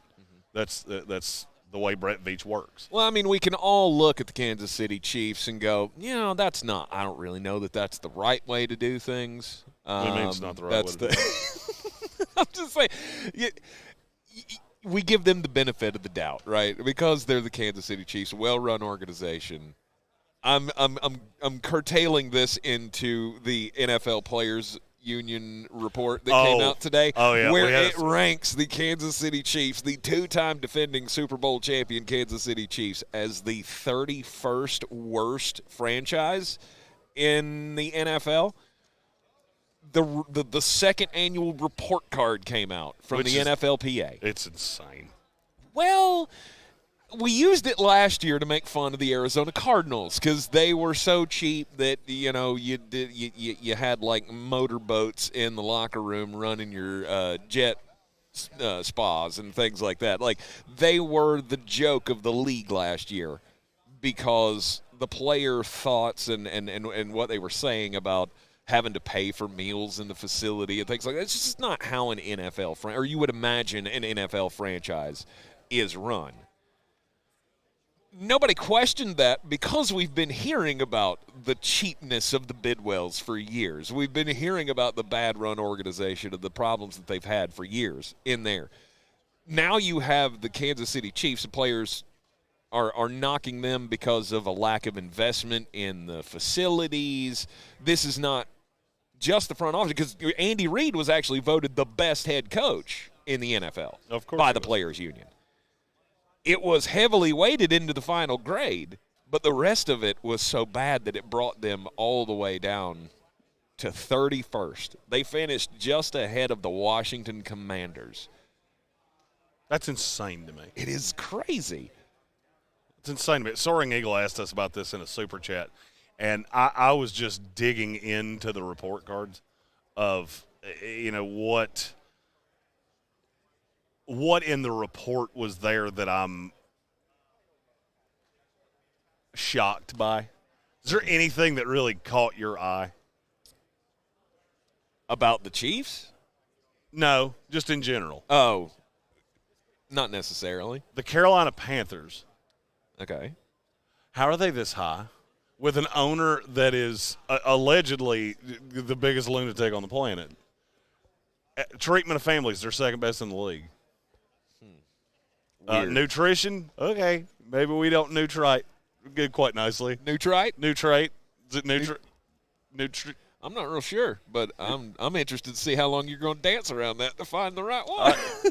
Nutrates, nutrites, I don't know. nutrition. It's one of those. Mm-hmm. It's one of those. We don't. But then you look at the facilities and the strength staff. The training staff's number one in the league. Yes. I guess I was a little shocked by that. It's an interesting look into how players view the teams, because I think players do kind of look at this and go, well, if I'm weighing a contract between one team or the other. Now, no, I don't think any player is going to look at this list and go, well, the Kansas City Chiefs are offering me a chance to come win Super Bowls with Patrick Mahomes. I don't know. I mean, Clark Hunt doesn't spend enough money on the facilities. Yeah, I'll go out on a limb and say Mike Evans is probably not going to use that as a reason to need more money from the Chiefs. Well, Tampa Bay did end up middle of the road in this, and Kansas City's down at the bottom. So Mike is just looking at this going, why would I leave? Why would I leave Tampa Bay? I'll just continue to come here. I mean, Baker Mayfield, Pat Mahomes, is there really even a difference? Right. I watch them both on tape. They look exactly right. And Baker Mayfield, he's a winner. Kind of. Top two teams in the overall survey. I hate when people use that. And I know you do that to make me angry. Of course I do. I detest when people do that. Like, I want you to he's a winner. Name me the last NFL quarterback that you looked at and the big downside was, kid's got a rocket. He's a loser.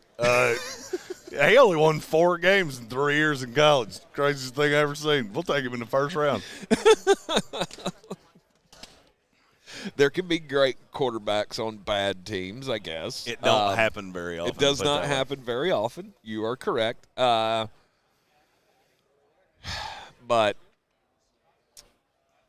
saying a quarterback is a winner is sometimes a lot like saying she's got a good personality. That's the best thing we can say about it. I can't wait to see how you're going to dance around this one. No, I'm just saying that's the best. Right is the best thing you could say about a guy. If he doesn't do anything specifically well, if he doesn't really pop off at you with the arm strength or the accuracy or any of the things, it is a quality that matters a lot. Like the Kansas City Chiefs, having the best head coach in the league. That's a quality that matters a lot. Yep. The rest of it kind of brings it down a little bit. Yeah, Mike Baker referenced that J.J. Watt basically called this thing a joke. It is a joke. I would say Kansas City ending up at 31. That's a really good chance that it's going to be seen that way. Best two organizations. Kevin Stefanski that just walked by me. Best two organizations in football, according to this player survey: the Miami Dolphins and the Minnesota Vikings. Well, I mean, I guess I just struggle with that. I struggle to believe that. That they're the best. And we do have the Miami Dolphins sitting right beside us. We do. We do the Dolphins broadcast crew right next to us. Here on Radio Row, live in Indianapolis, Indiana.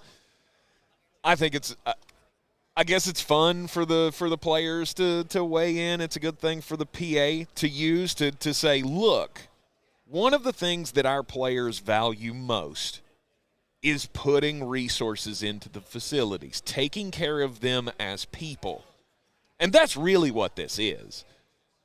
This is the PA's chance to go to teams and say, you need to invest more for our players, whether that be through the new traits that they take in the facility. Got to have a good new trait. Or it be the workout equipment or whatever it is, to say we need more to support our players. That's all this is used for. And, it doesn't shock me that a place like Kansas City might be lacking in an infrastructure area. Shocks me. Really? That everything works so well that maybe the facilities are aged? Well, the facilities are aged. But for 40 years, the Hunt family has been like the gold standard of ownership in the NFL. And all of a sudden, in an NFLPA anonymous poll, now, Kansas City's 31 right after they win the Super Bowl. Mm-hmm. Does that not sound a little sketch and dumb to you? Because it does to me. It is. But I think also, a lot of the questions that are asked on these have to do with the facilities. How would you rate the access to technology in the facility? Older organizations are going to struggle with that. Oh, no doubt. Because you don't have to. No doubt. I don't have to go out and get the latest and greatest and best equipment to do things. It might be a little more dated in Kansas City than it is in Miami. Or Minnesota kind of shocks me that maybe their facilities would be better, but that's a new stadium. It is right? a new stadium. So, it's ridiculous. No one should ever say the Kansas City Chiefs are the 31st best team in the NFL. Unless they smoke crimes. And that's what it sounds like, is that some of these players filled this out while smoking crimes. Indeed. So we have done just about that thing. Hold on, we've got a super chat that we've got to that we got to get to. It's from our buddy Bo. Oh, okay. He said he watches on YouTube, but he remembers all the way back to the basement, and he was having. Look at how far you've come from the basement with the drunk guy on the couch. To Radio Row at the NFL Combine. Absolutely, and looks like we made it. Yep, and it's all thanks to our sponsors that make this happen, especially Ingles Supermarkets. Low prices, love the savings. We are live from Radio Row here in Indianapolis, Indiana. And you're talking to sponsors, and Ingles has been so tremendous getting us here, but we do have other sponsors. And one of them is coming to North Carolina. The draft is coming to Indy. We're here for the Combine. So the scouting Combine's come to Indy. The draft is coming to Detroit. But guess what's coming to North Carolina? DraftKings Sportsbook, one of America's top-rated sportsbook apps. And on March 11th, you'll be able to place legal wagers in the state of North Carolina on your favorite parlays, money lines, prop bets. You'll be able to use live betting and this new odds boost that certain wagers are going to get boosted up so you make even more money. You can join betting groups with your friends to see where they're putting their money, and it's all at DraftKings Sportsbook. They're a partner of ours, and we know you will love them just as much as we do. New customers, download the DraftKings Sportsbook app now. Bet on all your favorite sports once we go live. Only on DraftKings Sportsbook, coming to North Carolina on March 11th. Gambling problem? Call 877-718-5543 or visit morethanagame.nc.gov. 21 plus, North Carolina only. Eligibility restrictions apply, subject to regulatory licensing requirements. See terms at DraftKings.com/sportsbook/NC. Shoot, doggies, it is live here at That's a lot to say after a long, long day and long night. And NFL Combine coverage coming to you tomorrow and Friday right here on ESPN Asheville, noon to 3. You can check us out on the Sportsocracy.com. Click the live video link, subscribe to the YouTube channel so you will get our uncensored reactions from all of this that we will be doing more lives right here from Radio Row or from the apartment. And you get our thoughts on all the things that we've been seeing here in Indianapolis. Coming up tonight, we'll be taking in an NBA game. That's going to be fun. Probably the best seats Tank's ever sat in. No doubt. Get to see Zion Williamson up close, which will be fun. And we'll be back with you tomorrow at noon. ESPN Asheville, 92.9 FM, 880 AM, and 1400.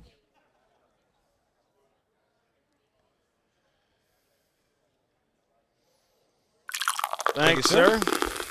All right. We will roll this. Let me I'll do the massage in here to get us straight to the top of the hour.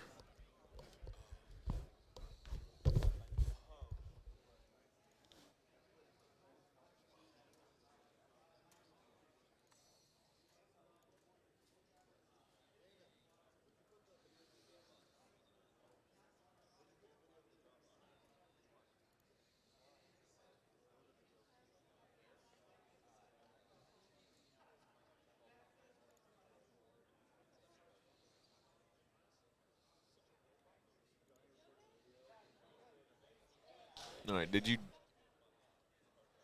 turn us off on the stream? Okay. I was just going to talk to him.